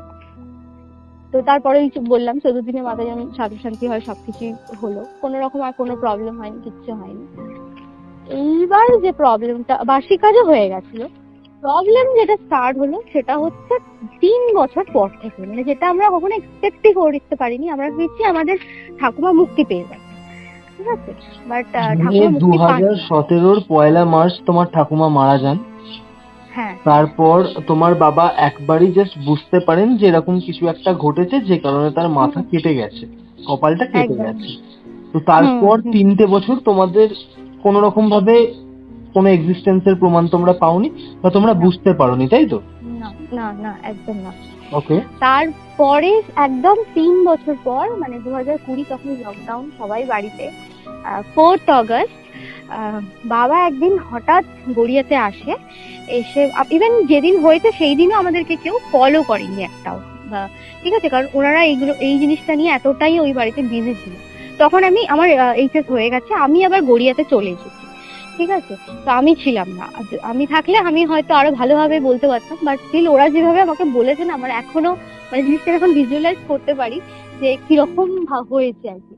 তো আমার ভাই না, ও মানে এই বাড়িতে শিফট করেনি, ও ভাবছে সবাই যদি এই বাড়িতে চলে যায়, ওর যেহেতু ফ্রেন্ড সার্কেল ওখানে আছে, মানে আমাদের মেয়ের ব্যাপারটা আলাদা, আমরা নতুন কলেজ উঠেছি, তো আমরা ফ্রেন্ডস ওইভাবে মানিয়ে নেবো, বাট ওর যেহেতু ওল্ড ফ্রেন্ড সার্কেল ওখানে আছে, ওখানেই থেকে গিয়েছিল, আমি এখানেই পড়াশোনা করবো, এখানেই সবকিছু হবে, তো ওখানেই ছিল। এবার 2020 সালে যেটা হয়েছে, বাবা একদিন আমাদের বাড়িতে আসে, এসে আমাদেরকে বলে যে জানিস একটা ঘটনা হয়েছে। আমি কি হয়েছে? বলছে এরকম কালকে রাত্রে তো মানে বিশাল ব্যাপার, বাড়িতে তোলপাড় অবস্থা। কি বলছো কি? বলছে হ্যাঁ। আমি বললাম কি হয়েছে বলো। তখন বলছে যে এরকম তোর ভাই, মানে জেঠুর ছেলের কথা বলছে, বলছে তোর ভাই এরকম রাত্রিবেলা ফ্রেন্ডসদের সাথে গল্প টল্প করে বাড়ি ফিরছিল। এবার ফ্রেন্ডসটা ওকে একটুখানি এগিয়েও দিয়েছিল রাস্তায়। তো এগিয়ে দেওয়ার পরে কি হয়েছিল, তোমার ও যেখান থেকে আসছিল না, সেখানে একটা এরকম পুকুর ছিল, আর বাঁশ বাগান ওই দিকটা যেরকম হয় আর কি, তখন মানে প্রচুর বাঁশ গাছের ঝাড় ফাড় ছিল আর কি, আর একটা মানে হ্যান্ড পাম্প ছিল, যে জল আর কি খায়, তো ওইরকম হ্যান্ড পাম্প ছিল আর কি। তো ও আসছিল ওইখান থেকে, আস্তে আস্তে হুট করে না পা স্লিপ করে ও পড়ে যায়, পুকুরটার কাছেই একদম পড়ে যায়। এবার ওই পুকুরটা থেকে আবার আমাদের বাড়ির ডিস্টেন্স বেশি ছিল না, 2 মিনিট ছিল। তো ওখান থেকে পা পিছলে পড়ে যেতে না, এবার পড়ে গেছে ও, বাট ওঠার তো চেষ্টা করবে নর্মালি, এবার উঠতে যাবে, ও দেখছে উঠতে পারছে না, মানে ওকে না কেউ একটা পিছন থেকে আমাকে টানছে পুকুরের দিক থেকে, উঠতে কিছুতেই পারছে না, গা ফা মানে বলছে নাকি পুরো ধরে গেছে, মানে অবশ হয়ে গেছে, আমি উঠতে পারছি না। তো এবার ওর যেহেতু ফ্রেন্ড ওকে এগিয়ে দিয়ে জাস্ট কিছুক্ষণের জন্যই যাচ্ছিল, তো ওরা চিৎকার করছে ওর ফ্রেন্ডসদের নাম নিয়ে নিয়ে, যে আমাকে ধর, আমাকে তোল, আমি পড়ে গেছি। এবার ফ্রেন্ডসরা শুনতে পেয়েছে, বেশি দূর তো এগোয়নি, শুনতে পেয়ে ওর ফ্রেন্ডসরা ছুটে এসেছে, কি তুই পড়ে গেছিস এখানে এখন? তো বলে ধরে ওকে তুললো, বলছে ঠিক আছে বাড়িতে যা, আগে তুই কাকু কাকিমাকে কিছু বলতে হবে না, পড়ে টরে গেছিস, কোথায় কোনো আজ রাত হয়ে গেছে। আর হ্যাঁ, আমাদের বাড়িতে না একটা 2020 সালে একটা ল্যাব্রাডর আনা হয়েছিল, ঠিক আছে, তো ও আমার ভাই এনেছিল সেটাকে, তো ও তাকে খাওয়ানো দাওয়ানো বাড়ির লোকই সবাই করে, বাট রাতের খাবারটা না ও স্পেশালি ওর হাতেই খেত, মানে আমার ভাইয়ের হাতেই খেত। এবার ওই দিন ওই রাত্রির 11টা বেজে যাচ্ছে, ওর খাবার টাইম 10:30। এবার 11টা বেজে যাচ্ছে না, এবার ও না ভীষণ চিৎকার করছে। আর যেহেতুকে 2020-তে আনা হয়েছিল, আর সেই সময় একটা ঝড় হয়েছিল আমফান, ওর নাম আমরা আমফানই রেখেছিলাম। তো এবার আমফান খুব চিৎকার করছে, ভীষণ ডাকছে যে ও খিদে পেয়েছে। এবার আমার জেঠু তো ভীষণ টাকাটাই করছে, ওকে কল করছে, তুই কোথায় আছিস এরকম, হ্যাঁ এখনো বাড়ি ফিরছিস না, হ্যাঁ আমফান এত চিৎকার করছে, ওকে কেক খেতে দেবো, এখন খাচ্ছেই না, কারোর হাতেই খাচ্ছে না, তুই জানিস ওকে খাওয়ানোর টাইম আছে তোর। তো ওকে উল্টো পাল্টা হয় বলছে, হ্যাঁ হ্যাঁ আমি আসছি। তোর ফ্রেন্ডরা ধরে ধরে ওকে বাড়ি পর্যন্ত এগিয়েও দিয়ে যায়। আর বাড়ি ওর ফ্রেন্ডরা কিন্তু আমাদের ভেতরে আসে না, ওর ফ্রেন্ডরা ওকে এগিয়ে দিয়ে যাইবার চলে যায়। আর ও ভালোভাবে দাঁড়িয়ে বাড়িতে যেরকম ঢোকে সেরকম নর্মালি এলো। এই যে কুকুরটাকে আমফানকে দেখি পাত্তাই দিল না কোনো, ঠিক আছে, ওকে জাস্ট এরকম করে দেখে সরে গেল। আর বিশ্বাস করো, মানে আমফান ওকে দেখে না, মানে এত চিৎকার করছে, সবাই কি হয়েছে রে বাবা, দিচ্ছি বাবা দিচ্ছি, খেতে দিচ্ছি, দাঁড়া ওরকম করিস না। ওকে দেখে ভীষণ চিৎকার করছে, মানে ও বুঝেই গেছে যে ওর হাতেও খাবে না। তো ও মানে ও আসার আগে যখন ওকে সবাই খাওয়ানোর চেষ্টা করছিল আমফানকে, তখন ও কিন্তু খাচ্ছিল না, মানে ও বলতে চাইছিল ও ওর হাতেই খাবে। বাট ও যখন এলো, ওকে কোনো ইগনোর করে চলে গেল। ও আমফান কিন্তু তখন আমার জেঠুর হাতে খেয়ে নিল। ও কিন্তু আর কিছু করলো না, কারণ ও নিজের খাবার টাইম হয়ে গেছে, ও খাবারটা খেয়ে নিল। তখন ওই 11:30টার কাছাকাছি প্রায়। তো এবার ওকেও সবাই জিজ্ঞেস করছে, কি রে কোথায় ছিলিস, এত লেট হলো কেন? কারোর কোনো কথার কোনো রেসপন্স নেই। ফোন ঘাঁটতে ঘাঁটতে নিজের রুমে চলে গেল, নিজের বেডে শুয়ে পড়লো। জিজ্ঞেসও করতে গেল, কিছু খাবি না, বাইরে থেকে খেয়ে এসছিস? সেটাও কিছু বলছে না। বলছে না না খাবো না খাবো না, এরকম জাস্ট হালকা ইগনোর করে তো চলে গেল। তো আমার বাবা এবার কি করছে, আমার বাবা ডাইনিং রুমে বসেছিল। আর ওই রুমটাতেই কিন্তু আমার ঠাকুমা যে রুমটাতে মারা গিয়েছিলেন, ওই রুমটাতেই কিন্তু আমার ভাই আবার থাকে, এখনো থাকে। তো এবার ওই রুমটাতে শুয়ে আছে বেডে। তো এবার কি হয়েছে, তো এই ঘটনাটা তোমার বাবা তোমাকে বলছিল তাই তো? হ্যাঁ হ্যাঁ, কারণ বাবা এই জিনিসটা দেখেছে, মানে বাবার সাথেই হয়েছে। আচ্ছা। এইবার বলছে, জানিস তো আমি যখন এবার রুমেতে যাই, গিয়ে যখন দেখি যে তোর ভাই শুয়ে শুয়ে না খালি বলে যাচ্ছে কন্টিনিউয়াসলি, আমি তো যাবো, আমি তো তোকে নিয়ে যাবো, আমি তো হ্যাঁ হ্যাঁ আমি তোর সাথেই যাবো, আমি তোর সাথেই যাবো, এই কয়েকটা লাইনই রিপিট করছে বারবার। আমি তো এসেছি, আমি তো তোর সাথেই যাবো, তোকেই নিয়ে যাবো, তোকেই নিয়ে যাবো। তো এবার আমার বাবা না মানে আচমকা কি হলো ব্যাপারটা। আর আমাদের সাথে 3 বছর গত কিছুই সেরকম হয়নি, তো আমাদের মাথায় ওই সমস্ত কোনো রকমই চিন্তা ভাবনা নেই, একদম আমরা নর্মালি আছি। তো কি হলো, ভুলার বকছে কেন, কি হয়েছে, কি শরীরটা খারাপ করলো? এবার আমার জেঠুকে তখন ডাকলো আমি, বাবা দাদা দেখো তো তিনি এরকম ভুলভাল বকছে, এরকম কি বলে যাচ্ছে কন্টিনিউয়াসলি, আমি যাবো। এবার আমার জেঠু না ওকে এবার টাচ করছে না, সাথে দূর থেকে জিজ্ঞেস করছে, কি রে বাবা তোর কি হলো, কি বলছিস, ইয়োই চোখ খোল। ও চোখটা যখন খুলেছে না, চোখটা পুরো মানে রেড যাকে বলে, একদম সেই চোখ অনেক রকম, চোখে কিছু পড়লে আমাদের চোখ এরকম লাল হয়ে যায়, ওরকম চোখটা লাল হয়ে আছে, লাল হয়ে আছে। আর এবার চোখটা খুলে বলে যাচ্ছে। সবাই যে ভাবছিল যে স্বপ্নে বলছে বা ঘুমের ঘোরে বলছে, ওরকম কোনো ব্যাপার না, কন্টিনিউয়াসলি বলে যাচ্ছে চোখ খুলে। এইবার আমার জেঠু তখন একটু মানে ভয় পেয়েছে যে কি হলো রে ছেলেটার, আমার কিছু হলো নাকি। এবার ওর গায়ে হাত দিয়ে না ওর মাথায় হাত বুলাতে বুলাতে বলছি, বাবা কি হলো তোর, আমি কিছু প্রবলেম হচ্ছে, কষ্ট হচ্ছে বল, আমি এক্ষুনি তোকে ডাক্তারখানায় নিয়ে যাচ্ছি। এবার ও বলছে, ও তখন কি করলো, যখন আমার জেঠু গায়ে হাত দিল না, ও মানে একটা জোরে ধাক্কা মারলো আমার জেঠুকে। হ্যাঁ পুরো জেঠু পুরো একদম দেওয়ালের সাথে একদম বসে গেল যাকে বলে। এইবার আমার বাকি ওর মা বড় মা সবাই এবার এলো, এসে কি করলো, মানে ওই ওরকম অবস্থা দেখছে যে ও গায়ে এরকম বাবার হাত দিয়ে দিল, কি হলো রে বাবা। আর ওরকম হ্যাঁ এবার গায়ে হাত দিয়ে বলতে থাকলো কন্টিনিউয়াসলি, হ্যাঁ তুই তো আমাকে গত 2 বছর ধরে আমাকে জলই দিচ্ছিস না, তুই আমাকে কোনো জলই দিচ্ছিস না। আমার জেঠুর নাম ধরে বলছে। এবার এটা একটা স্বাভাবিক ব্যাপার, দেখো ওনার ছেলে তো আর ওনার নাম ধরে এরকম করে বলবে না যে তুই আমাকে এই করছিস না ওই করছিস না। বা ওর সাথে ওর বাবার রিলেশন অতটাও সেরকম কিছুই মানে খারাপ ছিল না, বা কোনো এই ছিল সেরকম বাবার উপর রাগ দেখাবে। এবার এরকম করে বলছে যে হ্যাঁ উদয় তুই এরকম আমাকে জল দিচ্ছিস না, অসিত তো তাও আমাকে জর্দা এনে দিত, ব্যাস এইবার যখন আমার বাবার নামে এইটা বললো না, ও তো তাও আমাকে জর্দা এনে দিত, তুই তো আমাকে জলও পর্যন্ত দিস না, আমাকে জর্দা দে, আমাকে জল দে, এই দুটো ওয়ার্ড উনি বললেন। এইবার তখন আমার বাড়ির লোক সবাই শক, যে মানে ওরা তো মানে ভাবছে এত বছর পর আবার মানে এরকম, এটা কি হচ্ছে। তো তখন ওই মুহূর্তে তো আর ওরা বুঝেই গেছে ডক্টর ফক্টরের তো ব্যাপার নয় এটা। তো আমাদেরই একজন, এই যে বললাম না আমাদের বাড়ি থেকে রিলেটিভ 2-3 মিনিটের ওয়াকিং ডিস্টেন্স ওনাদের বাড়ি, তো ওনাদের বাড়িতে কল লাগানো, যে আমার একটা জেঠু ছিলেন, উনি জানতেন যে এই সমস্ত থেকে রিলিফ করাতে আর কি।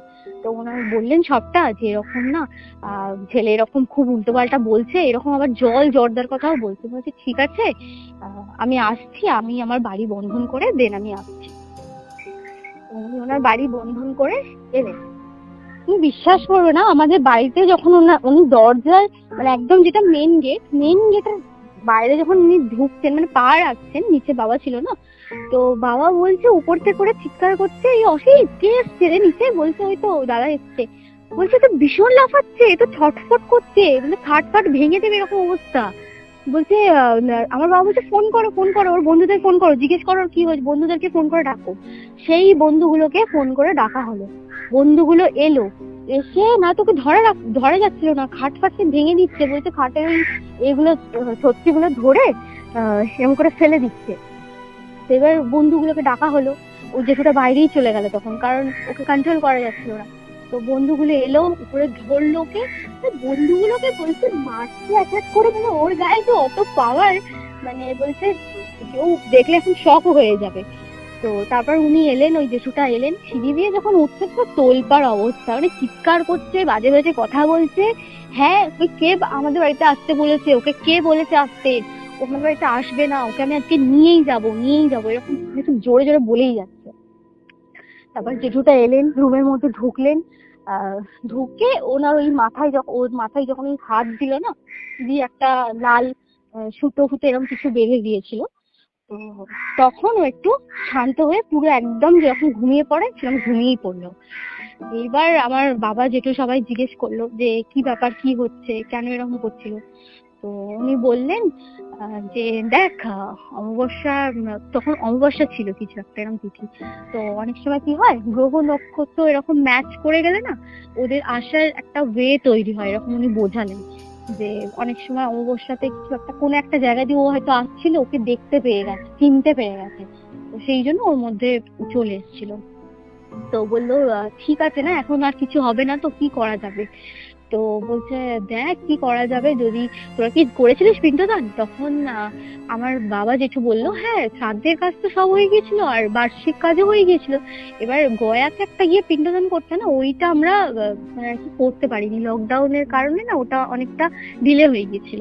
বলছে হ্যাঁ আমার মনে হচ্ছে ওই জন্যই মেবি সামথিং কিছু একটা হচ্ছে, তো তোরা গয়ার পিণ্ডদানটা একটু কাজটা ওটা সেরে আয়। তো বললো ঠিক আছে তাহলে তাই করা হবে। তো তারপরেও আমাদের কেন জানি না এখন প্রবলেম চলে আসতে স্টার্ট করলো। ভাই তো ঠিক হয়ে গেল, পরের দিন ভাইকেও কল করে ফিরে কিছু মনে আছে, না কিছু তো মনেই পড়ছে না, কি বলছিস তোরা, আমি এরকম করেছি নাকি, ধর বলে উল্টো ওই হাসছে। তো আমি হ্যাঁ তোর তো কিছু মনে থাকবে না এরকম। তো এবার আমার স্বপ্নে আসা স্টার্ট করতে থাকলো, ওই ব্যাপারটা রিলিফ হয়ে গেল, ওই বাড়িটার কিছুই হলো না। এবার এখানে আমি গড়িয়াতে থাকতাম, আমি রোজ না স্বপ্নে দেখতাম যে আমাদের না ঠাকুরের সিংহাসন হয় না, মানে খুব পিকিউলার ভাবে আমি ঠাকুমাকে দেখতাম, ওই ঠাকুরের সিংহাসনে না শুয়ে আছে, ওই অত বড় বডিটা নিয়ে উনি ঠাকুর ঘরের ওই সিংহাসনের মধ্যে অ্যাডজাস্ট হয়ে গেছেন। তো উনি আবার আমাকে দেখছেন, আর স্বপ্নে না যখনই আমি ওনাকে দেখতাম না, উনি কোনো কথা বলতেন না, জাস্ট আমাকে চোখ দিয়ে ইশারা করতেন কিছু না কিছু একটাতে। এবার আমি তো ভীষণ ভয় পেয়ে যাই ওই ধরনের স্বপ্ন দেখে, আমি বাবাকে বলতাম বাবা জানো আজকে আমি আবার দেখেছি স্বপ্ন। বাবা বলছে তাই নাকি, আমি বলছি হ্যাঁ, আমি বলছি দেখো তুমি পিণ্ডদানের কাজটা দেখো, মেবি উনি কিছু বলতে চান, কিছু চায়। তো বলছে হ্যাঁ রে দাঁড়া, এখন সময় হচ্ছে না, তো ওই 2021-22 চলতেই থাকলো, 23 তারপর হ্যাঁ 22-এ আবার আমার আমি ম্যারিড হয়ে যাই, ঠিক আছে। এবার আমার যেহেতু আউট অফ স্টেটে ম্যারিড হয়, তো আমি সেখানে গিয়েও স্বপ্ন দেখতে স্টার্ট করি ঠাকুমাকে, মানে উনি আমার ড্রিমেও আসছেন, আমি পুরো দেখছি ওখানে যে আমার রুম আছে সেই রুমে তো উনি এরকম করে ঘুরছেন, ঘুরে আমাকে বলছে যে এখানে কেন শুয়ে আছিস, চল বাবার সাথে, তোর তো ওখানেই তো তোর বাড়ি, এরকম করে বলছে। তো আমি বলছি, কি বলছো তুমি, আমার তো বিয়ে হয়ে গেছে। তখন বলছে না না, তোর সব বিয়ে ফিয়ে হয়নি, তোর ওটাই রুম আছে, ওটাই ঘর আছে, তুই যেখানে বসে আমাকে খাওয়াতিস ওই রুমটাতে চল, এরকম বলছে। হ্যাঁ, আমি তো এই স্বপ্নগুলো দেখতাম যখন না, এক একদিন আমি বাবাকে বলতাম, জানো আবার আমাকে না স্বপ্নে এরকম আবার দেখা দিয়েছে। তো বাবাও ফিল করতো যে হ্যাঁ রে মা, বুঝতে পারছি, কিন্তু এগুলো দেখ না, কেউ এরকম বুঝতে পারে না, আমি বুঝতে পেরেছি। কেন, তুমি কিছু বোঝো? তো স্যার বলিস না, আমিও যখন ঘুমাই তো আমি ফিল করি এরকম আমার পাশে তো এরকম শুয়ে আছে, আমাকে বলছে হ্যাঁ ঘুমিয়ে পড়ো ফিল করতে পারি। তারপর যখন মানে অর্ধেক তন্দ্রায় থাকে বাবা, এটা কিন্তু স্বপ্ন না, বাবা অর্ধেক তন্দ্রায় যখন থাকে তখনই দেখছে ওরকম পাশে শুয়ে ওরকম পান খাচ্ছে, পান চিবোচ্ছে, পানের একটা হালকা স্মেল আসছে, ঠিক আছে। তারপর ওই সেই জাতি হয় না তখনকার দিনে, আমার ঠাকুর সুপারি কাটছে পানের জন্য, ওই জাতির আওয়াজ ঠক ঠক করে এরকম হচ্ছে। তো বাবা এগুলো ফিল করতো, বাট কাউকে বলতো না, যেহেতু বাড়িতে কেউ বিশ্বাস করতো না। তো এরকম আর কি। তো এবার কি হয়েছে, আমার বোন আর একদিন আমাকে কল করে বলে, জানতো দিদি আমি না এরকম শুয়েছিলাম রাত্রেবেলা। শৈশবের মাঝে কি পিণ্ডদানটা হয়েছিল? না না, ওই যে বললাম না, কোনো রিজনের ওই 2020 ওই জিনিসটার পর থেকে 2021 থেকেই স্বপ্ন আসা স্টার্ট হচ্ছে আমার। আর তার মাঝে ওই কোনো না কোনো একটা কিছু একটা কারণ এসে যাচ্ছে, যার জন্য ওটা যাওয়া হচ্ছে, মানে বাধা পড়ে যাচ্ছিল। হ্যাঁ একদম বাধা পড়ে যাচ্ছে। কারণ দেখো, আমি কন্টিনিউয়াসলি স্বপ্ন দেখছি, আমি বাবাকে বলছি যে তুমি যাও, বাবাও বলছে হ্যাঁ হ্যাঁ যাচ্ছি, কিন্তু বলছে জানিস তো এই একটা এই প্রবলেম চলে এসছে, এখানে টিকিট হচ্ছে না, কখনো গরম পড়ে যাচ্ছে, বৃষ্টি হচ্ছে, এরকম প্রবলেম বাধা আসছে। তো যাই হোক, এরকম হলো। তো আমার বোন এবার একদিন আমাকে ফোন করে বলছে, হ্যাঁ আমি জানো তো রাত্রিবেলা, ও তখন আবার মাধ্যমিকের স্টুডেন্ট, ঠিক আছে, ওই 2022-23-এর কথা।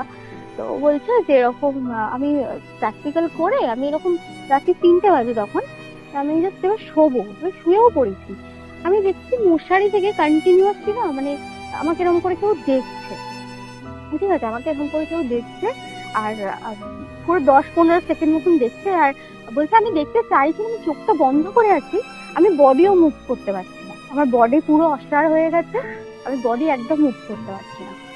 তো কিছুক্ষণ পর দেখি আমি বডিটা মুভ করে নিলাম, তখন দেখছি আর ওই অবয়বটা নেই, ওটা পুরো ভ্যানিশ। তা আমি বললাম হ্যাঁ রে, আমারও এরকম মনে হয় রে, কিছু একটা ব্যাপার আছে, দেখি কি করা যায়, বাবাকে বল ইমিডিয়েট, যতই বাধা আসুক বল কিছু করার জন্য। এবার 2023-এর লাস্টের ঘটনা, ঠিক আছে, 2023-এর এই অক্টোবর-নভেম্বরের ঘটনা। এটার পরে আমার বাবার ফ্যামিলি আর কেউ বাধা কিছু এই করে, ওরা পুরো হয়ে গিয়েছিল। ওরা বলছে আমার ভাই ওরকম আরেকদিন শুয়েছিল ওই ঘরেতে, ঠিক আছে, শোয়ার পরে কি হয়েছে, তোমার যে জানলা আছে না বিছানার পাশে, ওই দেখছে কুকুর, ওই যে আমাদের আমফান ছিল না ওর সাথে, ও নিচে শুতো, ঠিক আছে, ও বেডে শুতো না, ও নিচে শুতো, ও দেখছি ওই জানলা থেকে কাউকে দেখতে পেয়ে ফার্স্টে বেডের উপরে উঠে এসেছে আমার ভাইয়ের কাছে, উঠে এসে তারপর ওকে এরকম করে নাড়াচ্ছে আর কি। তো এবার আমার ভাই ঘুমের মধ্যে ছিল, অত দেখতে পাইনি, তো বলছে কি হয়েছে, তারপর থেকে চিৎকার করছে না আমফান, ছটফট করছে একটা, আবার নিচে নেমে গেছে, বেড থেকে নিচে নেমে না ভয়ে খাটের তলে ঢুকে গেছে। এবার আমার ভাই তখন ভয় পেয়ে গেছে, ঘরের মধ্যে কোনো শ্বাস কিছু ঢুকলো নাকি, ও খাটের মধ্যে ঢুকে গেল। তখন আমার ভাই চোখটা খুলতে ও দেখছে ওই বেডের পাশে যে ওই জানালা ছিল, দুটোই এখন রেড ডট, কাইন্ড অফ কারো চোখই বলতে পারো, ওরকম রেড দুটো ডট এরকম সেট করে একদম সরে গেল, 1 সেকেন্ডের মধ্যে সরে গেল। ওইটা দেখে খুব ভয় পেয়ে গেছে, কারণ ওইটাতে তো হ্যাঁ দুটো রেড এরকম ডট, চোখের মতন একদম, চোখই বলতে, ও বলছে পুরো আমি দেখেছি স্পষ্ট কারোর চোখ ওটা, এবার কার চোখ সেটা বলতে পারবো না, কিন্তু দুটো চোখ দেখলাম সরে গেল। এবার আমি তো চোখ খুলে দেখেছি, আমি তো স্বপ্ন দেখিনি, পুরো ওটা একদম রিয়েল ছিল। আর ঠিক আছে, আমার ভাই যদি নাই দেখতো তাহলে মাঝরাতে এরকম আমফান ওরকম ছটফট কেন করবে, নিশ্চয়ই ও কিছু ফিল করছিল, সেই জন্য আগে থেকে ওকে ওঠানোর চেষ্টা করছিল। তো এইটা না, ও যেহেতু সুস্থ অবস্থায় ছিল, ও নিজের চোখে দেখেছে। তো এইটাও বাড়ির লোকে পরের দিন বলে যে বাবা, তুমি আর কোনো রকম ডিলে কিছু করো না, কোনো রকম তোমার বিজনেসে যতই কোনো প্রবলেম হোক না কেন, বা যতই লকডাউন টকডাউন তো এখন তো নেই এই সমস্ত ঝামেলা, তো তুমি ইমিডিয়েট দেখো, গিয়ে পিণ্ডদান করে এসো। তো ঠাকুমা এখনো আছে, ওনার আছে এখনো। তো তারপর বাবাও বললো যে হ্যাঁ, রিঙ্কিও এরকম মাঝে মাঝে স্বপ্ন দেখে, তো হতেই পারে, দেখা যাক। হ্যাঁ, আমি মাঝে একটা কথা তোমাকে বলিনি, যখন ওই আমার ভাইয়ের দেহ বন্ধন করে গিয়েছিল না, মানে ভাইকে আর কি প্রোটেক্ট করে গিয়েছিলেন ওই জেঠুটা, উনি না 10 দিন পর মারা যান আবার। মানে তার ওকে ঠিক করে দেওয়ার উনি যে রিজনটা বলে গিয়েছিলেন না, যে হ্যাঁ তোমার মাই ছিল, 10 দিন পর উনি আবার মারা যান। আমাদের রিলেটিভ সুস্থ মানুষটা মারা যান? হ্যাঁ, একদম সুস্থ, ওনারও কিন্তু কোনো প্রবলেম নেই, কিচ্ছু ছিল না, একদম সুস্থ, মানে উনি আবার মারা যান। তো ওইটা মারা যাওয়ার পরও আমার ফ্যামিলি খুব মানে হার্ট হয়েছিল যে কিভাবে এটা হতে পারে। আর অনেকে এটা বলে না যে দেহ বন্ধন যে মানুষ করে যায়, ওনারও কিন্তু বেঁচে থাকাটা খুব ইম্পর্টেন্ট, কারণ উনি যদি চলে যান তাহলে কিন্তু আর যাকে করে গেছে সেও কিন্তু আর প্রোটেকশনের মধ্যে থাকে না। এটা একদমই ঠিক। হ্যাঁ, তো তখন আমাদের একটা মানে লাগে, যেহেতু আমাদের সাথে বিশ্বাস করতে আমরা এই জিনিস স্টার্ট করি, যেহেতু আমাদের সাথে অলরেডি এরকম হয়ে গেছে, তো তখন ভাবি যে মেবি ও আমার ভাইকে প্রোটেক্ট করতে দিতে চাইছে না কাউকে, তাই ওনাকে সরিয়ে দিয়েছে, এরকম কিছু। তো এরকম হয়। তারপর তোমার 2023-এই আমার ভাই যখন চোখটা দেখতে পেলো না, এটা বললাম, এটার পরে আবার আমাদের একটা বিড়ালও পোষা হয়েছিল, ঠিক আছে? তো ওই বিড়ালটা খুব অসুস্থ হয়ে পড়ে, এটা তোমার একদম ডিসেম্বরের কথা বলছি। বিড়ালটা ভীষণ অসুস্থ হয়ে পড়ে, তো ওই বারাসাতের বাড়িতে, না গড়িয়ার, অ্যাকচুয়ালি বিড়ালটা আমরা গড়িয়াতে রাখি। তো খুব অসুস্থ হয়ে পড়াতে ওকে আমরা, যেহেতু এখানে ডক্টরের কাছে দেখানোর পরও কিছু হচ্ছিল না, তো ওকে আমরা বাস্কেটে করে বারাসাতে নিয়ে যাই। সেম ভাবে বারাসাতে নিয়ে যেতে আমার বোন নিয়ে গিয়েছিল। তো ও আমাকে বলছিল যে বিড়ালটা খুব অসুস্থ হয়ে পড়ছে, এবারে কিছু খেতেই পারছে না, তো এরকম ওকে ডক্টরের কাছে নিয়ে এসেছে। ঠিক আছে, কি বললো, হ্যাঁ ঠিক হয়ে যাবে, ওষুধ দিয়েছে ওরকম। তো ও নিচের ঘরে না, যেহেতু মানে আমফান আছে উপরে আমাদের, তো কুকুর বিড়ালের একটা কখনোই হয় না, তো ওদের দুজনকে পুরো আলাদা আলাদা রাখা হয়েছিল। মানে বিড়ালটা ছিল নিচের ফ্লোরে আর আমফান ছিল উপরের ফ্লোরে। তো ওকে যেহেতু নিচের ফ্লোরে রাখা হতো, নিচের ফ্লোরে আমার বোন ওর কাছে থাকতো। এবার আমার বোন ওকে একদিন দেখছে যে ওয়াশরুমে নিয়ে গিয়ে ওকে এরকম ক্লিন করাচ্ছে বিড়ালটাকে। আমার বোন ফিল করতে পারছে পিছন থেকে কেউ ওকে কন্টিনিউয়াসলি এরকম একটা মানে নেগেটিভ ভাইবস ফিল করছে, কেউ ওকে বলছে হ্যাঁ যত ওকে ঠিক করার করে নে, কোনো লাভ হবে না, কাউকে তো নিতে পারছি না, ওকেই আমি এখন নিয়ে যাব, মানে এরকম বলছে।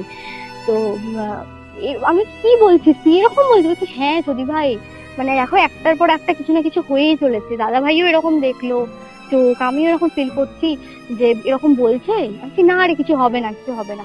বলছে না, এরকম বলছে যে ওকে তো আজকে আমি নিয়েই যাবো, তুই যতই ওকে কর, মেডিসিন খাওয়া যাই করা। তারপরের দিন সকালবেলা, হ্যাঁ তারপরের দিন আবার কি হলো, মানে ওই দিন যেদিন ও বলছে আমাকে, সেই দিন রাত্রেবেলা বিড়ালটা শুয়ে আছে, আমার বোনও ঘরে শুয়ে আছে, মাও শুয়ে আছে। আমি তখন আমার শ্বশুর বাড়িতে বাইরে ছিলাম। তো এবার আমি স্বপ্ন দেখছি ওই দিন আমার ঠাকুমা না আমার জেঠুর হাত ধরে আমার কাছে এসেছে কোন একটা ডক্টর কনসাল্ট করতে। কি ব্যাপার, জেঠুকে তুমি এসেছো কেন? এবার বলছে আমার শরীরটা খুব খারাপ। বলছি আচ্ছা, তখন জেঠুকে জিজ্ঞেস করছি, জেঠু কিছু বলছে না, বলছে কি করবো বল, টাইম হয়ে এসেছে, আমাকে নিতে এসছে, আমাকে এখন যেতে হবে। আরে এই স্বপ্নটা দেখার পর না আমি মানে এত কষ্ট পেয়েছি, মানে আমার জেঠুকে আমি আমার বাবার চেয়েও মানে খুব রেসপেক্ট করি, ভীষণ ভালোবাসি। তো এবার আমি না সকাল হতে না হতে, স্বপ্নটা ঘুম ভাঙার পরে আমি বাড়িতে করেছি, ফোন করে। আর আমি এরকম স্বপ্ন দেখলে না কোনো না কোনো একটা নেগেটিভ নিউজ আসেই, আমি ফোন করে বলছি, বলার আগেই ওরা আমাকে বলছে জানতে পেরে গেছো? কি হয়েছে? বলছে বিড়ালটা মারা গেছে। আমি তখন বলছি আমি এই জাস্ট স্বপ্ন দেখলাম জেঠু চলে যাচ্ছে এরকম ঠাকুমার সাথে। তো বলছে হ্যাঁ আমি তো জানি, তুইও এরকম দেখিস এরকম। হ্যাঁ, বলছে এরকম বিড়ালটা মারা গেছে। আমার বোন তো ভীষণ কান্নাকাটি করছে। এবার বাবা বলছে না আর আমি ওয়েট করবো না, একের পর এরকম একটা হয়ে যাচ্ছে, এরকম করে আর কতদিন মানুষ থাকবে। তো 2024-এ মানে জানুয়ারি, আমি একবার মাঝখানে কাটছি আর একবার, হুম। তোমার বোন এটা ফিল করেছিল যে তাকে কেউ বলছে যে তুই যা ইচ্ছা করে নে, আমি আজকে ওকে নিয়েই যাব। অ্যাট দ্য একদম। সেম পয়েন্ট অফ টাইম তুমি স্বপ্ন দেখলে যে তোমার জেঠুকে তোমার ঠাকুমা নিয়ে যেতে চাইছে। হ্যাঁ, হ্যাঁ, আর তারপর তোমার ঘুমটা ভাঙার পর তুমি খবর পেলে যে তোমার বিড়ালটা মারা গেছে। মারা গেছে। স্ট্রেঞ্জ, মানে তো প্রত্যেকটা ঘটনা এতটা ইন্টারকানেক্টেড। একদম। প্রত্যেকটা, হ্যাঁ প্রত্যেকটা, মানে তোমার বোন যেটা ফিল করছে তুমিও তার সাথে কিছু না কিছু ফিল করছো, আর হুম। ঘটছেও ঠিক একই ঘটনা। তো একই ঘটনা। সামহাউ তোমার ঠাকুমা হয়তো তোমাদের সাথে কানেক্ট করতে চাইছিলেন, যতটা আমার একদম, মনে হচ্ছে। একদম, একদম। আর এটা আমি না মানে এটা আমি বাবাকে কন্টিনিউয়াসলি বলতাম, কারণ এই একটা দুটো স্বপ্ন নয় শুধু, মানে আমি অনেক রকম স্বপ্ন দেখতাম। প্রায় আমার স্বপ্নতে আমার ঠাকুমা আসতো, কিছু না কিছু বলতো, আর আমি না খালি সার্চ করতাম যে আমি এই স্বপ্নটা দেখছি এর মানেটা কি। তো আমি সার্চ করে যেটা আমি মানে আর কি খুঁজে পেতাম, সেটা এটাই যে ঠাকুমার হয়তো কোনো একটা ইচ্ছা আছে, সেই ইচ্ছাটা হয়তো আমরা কেউ পূরণ করতে এখনো পারিনি। তো উনি সেটাই হয়তো চাইছেন, ইমিডিয়েট গিয়ে ওনার ইচ্ছাটা পূরণ করুন, দেন এটা থেকে রিলিফ পাওয়া যাবে। তো এই সলিউশনটাই আমি সব জায়গায় পেতাম। তো আমি এটাই বাবাকে বলতাম যে দেখো এরকম বারবার স্বপ্নে আসা, একবার দুবার দেখলাম ঠিক আছে, কন্টিনিউয়াসলি মানে সপ্তাহে দুবার তিনবার মতন দেখতাম। কখনো ঠাকুমা অসুস্থ অবস্থায় শুয়ে পড়ছে, আমি বলছি যে ঠাকুমা তুমি তো মারা গেছো, বলছি না আমি এইবার একটু মারা যাবো, তোরা সবাই কান্নাকাটি কর। মানে এরকম খুব মানে কি বলবো উইয়ার্ড উইয়ার্ড টাইপের স্বপ্ন আমি দেখতাম। তো আহ, তারপর কি হলো, হ্যাঁ তারপর এবার এইটা একটা স্ট্রেঞ্জ জিনিস, তুমি শোনো। জানুয়ারিতে যখন এবার পিণ্ডদানের জন্য বাবা গয়ার টিকিট কাটলো, বাবা গয়ার, আমি তখন ওখানেই ছিলাম, বাইরে ছিলাম, গয়ার টিকিট কাটলো। এবার আমার ওই এটা দিন কি স্বপ্ন, এই বছর জানুয়ারি মাসে? হ্যাঁ হ্যাঁ এই বছর জানুয়ারি মাসে এটা। আচ্ছা। বাবা গয়ার টিকিটটা কেটেছে, ঠিক আছে, এবার কেটে বাবা গয়াতে গিয়েওছে, মানে তখনও পিণ্ডদান কিন্তু দেয়নি, একদিন আগে উনি স্টে করেছিলেন ওখানে, তারপরে মেবি পিণ্ডদান দিয়েছে। তো এবার আমি মাকে ফোন করে বললাম যে হ্যাঁ, যেরকম বাড়িতে ফোন করি কেমন আছো, বা মা বললো যে হ্যাঁ বাবা এরকম গিয়েছে পিণ্ডদান দিয়েছে, বা গিয়েছে বা খুব ভালো হয়েছে গো, আমিও কদিন ধরে যা স্বপ্ন দেখছি বলো না। মা বলছে হ্যাঁ রে, এবারে এরকম কাজটা এটা ফিনিশ করতেই হবে। তো আমি বললাম, ঠিক আছে ভালোই হয়েছে। তো মানে আমি ইনফরমেশনটা পেয়ে গেলাম যে উনি গিয়েছে আর কি করাতে। এবার ওই দিন রাত্রিবেলা ফের আবার আমার স্বপ্ন দেখছি আমি, ঠাকুমা আমাকে ইশারা করে কোন একটা জায়গায় ডাকছে। এবার আমি যাচ্ছি সেখানে, ঠিক আছে আমি যাচ্ছি, এবার যেতে যেতে না মানে আমি ওখানে একটা অফিসে জব করতাম, তো আমার যে কালিগটা ছিল, তো সেও আমাকে বলছে যে ঠিক আছে আজকের দিনটা থাক, আমার সাথে তুই বাড়ি ফিরিস না, তো ঠাকুমা তোকে যেই ওয়েতে নিয়ে যাচ্ছে তুই সেই ওয়েতেই যা। তো এবার আমি ওই দিদিটার কথা শুনে আমি সেই ওয়েতে ওনার সাথে সাথে হেঁটে হেঁটে যাচ্ছি, গিয়ে দেখছি একটা বিশাল মাঠ আছে, ঠিক আছে। আহ মাঠের কাছে ঠাকুমা গিয়ে না একটু ভ্যানিশ হয়ে এটা গেছে, তুমি পুরোপুরি পুরোটাই ভ্যানিশ। স্বপ্নই দেখছো? হ্যাঁ এটা আমি পুরোটা স্বপ্ন দেখছি, আচ্ছা পুরো আচ্ছা। আর এটার সাথে লিঙ্ক আছে, আমি এই জন্যই স্বপ্নটা ডিসক্রাইব করছি। একটা পুরো মাঠ আছে, মাঠের কাছে গিয়ে ঠাকুমা ভ্যানিশ হয়ে গেল, আমি চিৎকার করে ডাকছি যে ঠাকুমা তুমি কোথায় নিয়ে এলে আমায়, কোথায় নিয়ে এলে। তো আহ, তারপরে দেখছি প্রচুর অঝোরে বৃষ্টি হচ্ছে, মারাত্মক ভাবে বৃষ্টি হচ্ছে, আর মাঠের মধ্যিখানে যেরকম মানে পোড়ানো হয় ডেড বডি, ঠিক আছে ওরকম শ্মশান মতন আছে, তো ওরকম কাঠ ফাটে এরকম ঠাকুমার বডিটা আবার জ্বলছে সেম ভাবে, আর বৃষ্টি হচ্ছে, বৃষ্টির মধ্যেই ওনার বডি জ্বলছে। তো আমাকে দূর থেকে যারা আর কি ওনার কাজটা করছে তারা আমাকে বারণ করছে ওখানে আসতে, ইশারা করে বলছে আমরা নিয়ে যাব তোর কাছে ওই ওনার ওই মানে আর কি যে অস্থিটা, মানে আমরা নিয়ে যাব তোর কাছে। তো এবার আমি তো খুব ভীষণ কাঁদছি, তুমি তো মারা গিয়েছিলে, আবার তুমি বেঁচে এসেও তুমি এভাবে কেন মারা যাচ্ছ আমার সামনে, আমাকে কেন কষ্ট দিচ্ছ এইভাবে। তো তখন ওই আহ লোকটা আমার কাছে এলে, একটা লোক এসে আমার কাছে আমার হাতেতে ওইগুলো দিয়ে গেল, ওনার যে মারা যাওয়ার পরে যে অস্থিগুলো ছিল উনি দিয়ে গেল। তো এটা আমার স্বপ্নে এসেছিল, ঠিক আছে দিয়ে গেল। তো ঠাকুমা পুরো ভ্যানিশ, কোনো চিহ্ন নেই, কিছু বলেও গেল না কোথায় যাচ্ছে, খালি এরকম আমাকে ইশারা করে দেখালো, আমি আবার হয়ে গেলাম, মুক্তি পেয়ে গেলাম এরকম কিছু একটা। পরের দিন আমি বাবাকে ফোন করলাম মাকে, যে জানো তো মা আবার এরকম স্বপ্ন দেখছি, কি হচ্ছে বলতো। হ্যাঁ বাবা কি করেছে, বলছে হ্যাঁ আমাদের কাজ সব হয়ে গেছে কালকে। কি বলছো, বলছে হ্যাঁ, বলছে তোর বাবাই তো কালকে সব কাজ করে যাবে, একদিন তো স্টে করার কথা ছিল, বলছে না না স্টে করবে না, একেবারে করেই বা চলে আসবে এবার। তো আমি বললাম ও আচ্ছা। তারপরে আমি না ভাবলাম যে আমি তো আমার মাকে বললাম জানো তো আমি এরকম স্বপ্ন দেখলাম, আমার হাতে এরকম কেউ দিয়ে গেল, তো বলছে হ্যাঁ তোর বাবাও ভালোভাবেই কাজটা করে নিয়েছে, মানে কাজটা আমাদের পুরো ফিনিশ হয়ে গেছে। মেবি উনি হয়তো কোনো একটা ইঙ্গিত দিয়ে গেলেন যে হ্যাঁ আমি মুক্তি পেয়ে গেছি এই স্বপ্নটার মানে মধ্যে দিয়ে আর কি। তো তারপরে আর পুরো একদম নর্মাল, এই 2-3 মাস হচ্ছে, আর কোনো রকম কোনো প্রবলেমের মধ্যে আমাকে পড়তে হয়নি। তো এই তো এটাই ঘটনাটা ছিল। 2017-র 1 মার্চে শুরু হয়, হ্যাঁ, যেদিন তোমার ঠাকুমার হ্যাঁ, মৃত্যু। আর আমি এটা ওই ডেটেও বলবো না, কারণ তার আগেও অনেক কিছু ঘটনা ঘটে তোমার ঠাকুমার অনেক, মৃত্যুর আগে। একদম। ওকে, তো তার 3 বছর পর সে ফিরে আসে, কোনো একটা কার্মিক রিলেশনের টানে সে ফিরে আসে, যেটা কোনো গ্রহ নক্ষত্রের টানেই হোক বা গ্রহ নক্ষত্রের অবস্থান পরিবর্তনের জন্যই হোক। তার যে মানে আমি একটা কথা বলতে চাই এখানে, যেটা শুনে আমার মনে হলো যে আমাদের ইউনিভার্স সব আমাদের প্রতি ভীষণভাবে প্রোটেক্টিভ, নেচার আমাদের ভীষণভাবে প্রোটেক্ট করে।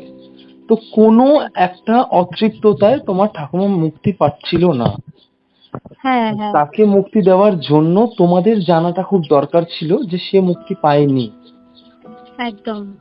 তারপর সে সেই গ্রহ নক্ষত্রের অবস্থান পরিবর্তন হয়, বা তোমার সেই জেঠুর কথা অনুযায়ী এই কথাটা একদমই ঠিক যে অনেক সময় লগ্ন বা রাশির বিচারে যখন গ্রহ নক্ষত্রের অবস্থান পরিবর্তন হয়, তার প্রভাব আমাদের জীবনেও পড়ে, সেটা নেগেটিভলি হোক বা পজিটিভলি হোক।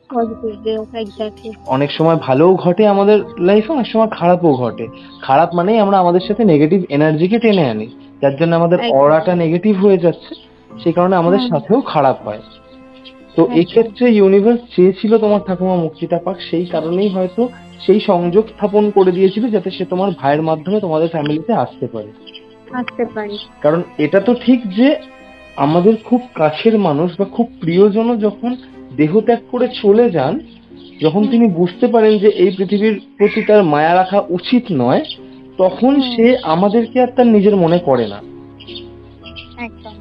তো এই কারণেই বলা হয় অনেক সময় যে মা বাবা মারা গেলেও যাতে তাদের সাথে সেই অ্যাটাচমেন্টটা ভবিষ্যতে আর না রাখা হয়। অনেকেই এটা মানবে, অনেকেই মানবে না, কারণ তারাও আমাদেরকে তাদের কাছে টানে।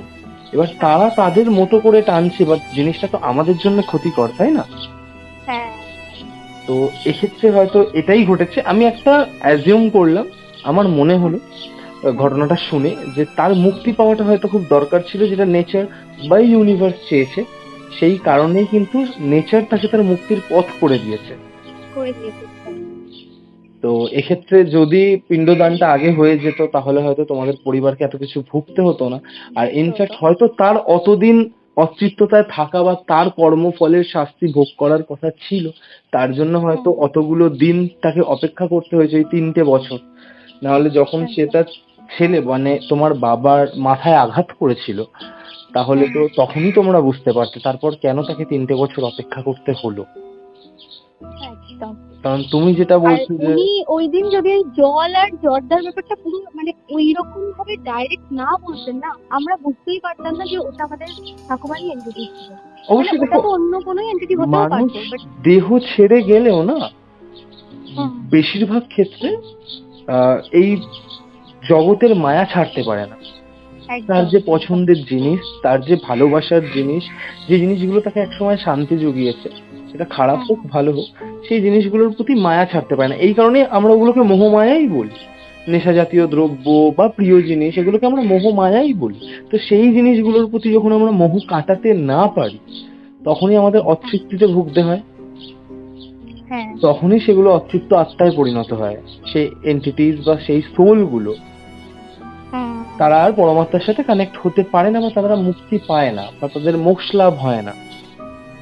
তো এক্ষেত্রেই অনেক সময় সাধারণ মানুষের জীবনেও অনেক বিপদ চলে আসে এই নেগেটিভ এন্টিটিস বা নেগেটিভ এনার্জির মাধ্যমে। তো ভীষণ অন্যরকম একটা ঘটনা তুমি যেটা বললে, হ্যাঁ এটাই হয়তো সেই গায়ের লোম দাঁড় করিয়ে দেওয়ার মতন সেই ক্রিপিনেস নেই, ভয় আছে ঘটনাটার মধ্যে। যখন তুমি বললে যে তোমার ঠাকুমা দেখতে পেতো জানলার বাইরে একজন দাঁড়িয়ে আছে, তোমার ঠাকুমা হসপিটালেও বলতো যে তাকে নিয়ে যাওয়ার জন্য কেউ এসছে, আমি এখানে, আমার ক্ষতি হয়ে যাবে, আমাকে বাড়িতে নিয়ে চলে। মানে মানুষ কতটা ভয় থাকলে অসুস্থ থাকার পরেও এই কথা বলতে পারে, মানে তার জীবনের প্রতি মায়া ভালোবাসা প্রচুর, সেই কারণে সে কিন্তু জীবনটা ত্যাগ করতে চায়নি। আর উনি এটাও বুঝে গিয়েছিলেন যে ওনার যাওয়ার সময় হয়ে এসেছে, তো সেই জন্য উনি পিসিকে এটা বারবার বলছিলেন যে আমি হসপিটাল থেকে নয়, আমি আমার বাড়ি থেকে যেতে চাই। মানে উনি একবারের জন্য হলো উনি বাড়িতে স্টে করে যেতে চান। হ্যাঁ, তো এই এটাই কারণেই না কি হয়, অনেক সময় ডক্টররাও দেখবে যখন রোগী মৃত্যুমুখী হয়ে যায় না, তখন অনেক সময় দেখবে ডক্টররাও বলে যে আপনারা বাড়ি নিয়ে চলে যান। কারণ হসপিটালে যদি সে মারা যায়, তাহলে তার আত্মার মুক্তি পেতে ভীষণ কষ্ট হবে। এটা ডক্টররাও মানেন, আমার মনে হয় এটা ডক্টররাও হয়তো মানেন, কারণ আমি একজন ডক্টরের মুখেই শুনেছি যে আমরা চাই যাতে রোগী যাতে মৃত্যুর আগে সে তার বাড়িতেই, মানে যেখানে সে সারাটা জীবন কাটিয়েছে সেখানেই যেন সে তার শেষ মুহূর্তটা কাটায়, সেখানে আমরা বাড়ি পাঠিয়ে দিই। তো এর তো ইনার মিনিং এটাই হচ্ছে না যে তারাও জানে যে আত্মার শান্তি পাবে না, একটা কষ্ট তার থেকেই যাবে, সে তার সারা জীবনের আশ্রয় থেকে মুক্তি পেতে পারলো না। তো এই কারণে এক সময় ডক্টররাও পাঠিয়ে দেয়। তো সত্যি আজকের ঘটনাটা ভীষণ ইউনিক, আমার ভীষণ মানে আমি খুব ফিল করছিলাম আজকের ঘটনাটা। মানে তুমি যখন তোমার বাবার কথা বলছিলে, তোমার ভাইয়ের কথা বলছিলে, হ্যাঁ তোমার ঠাকুমা যখন তোমাদের সাথে কমিউনিকেট করছিল, মানে যখন তোমার হাত শক্ত করে ধরছিল, তো সেই জিনিসগুলোকে আমি রিলেট করতে পারছিলাম। এই কারণেই, কারণ এরকম ঘটনা আমার খুব চেনা পরিচিত মানুষদের সাথে ঘটেছে, আমি দেখেছি বা জানি আমি এই জিনিসগুলো। তো এরকম ঘটনা আমি শুনেওছি প্রচুর, তো আমি রিলেট করতে পারছিলাম। মানে এই ঘটনাগুলো না আমাদের মনের মধ্যে একটা অদ্ভুত রকমের ভয় জাগিয়ে দেয় যে আমাদের শেষ জীবনটা কেমন হতে পারে, আমরাও কি সেম জিনিসটাই ফিল করব, বা আমাদের ঠাকুমা, দাদু, দিদা, মা, বাবারা বয়স্ক হয়ে যাওয়ার পর যেই মৃত্যুর আগে যেই জিনিসগুলো ফিল করে, যে অনুভূতিগুলো ফিল করে, আমরাও কি এগুলো ফিল করতে পারবো? তো তখন কিন্তু ভয়টা জেগে ওঠে। তো thank you so much Payel, ভীষণ ভালো একটা ঘটনা আমাদের সবার সাথে শেয়ার করার জন্য। ভীষণ ভয়ের একটা ঘটনা, এই ঘটনাটা অনেককে ভাবতে বাধ্য করাবে। একদম।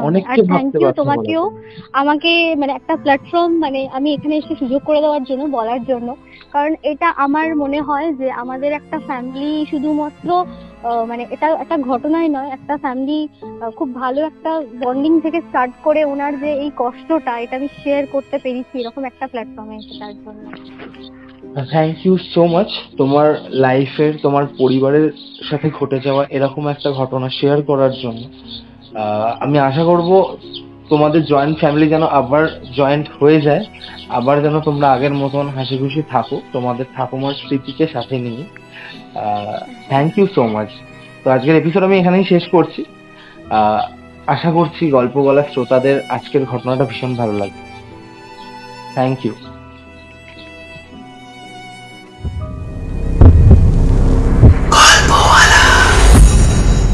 Spotify original horror podcast. তো এটাই ছিল আজকের ঘটনা।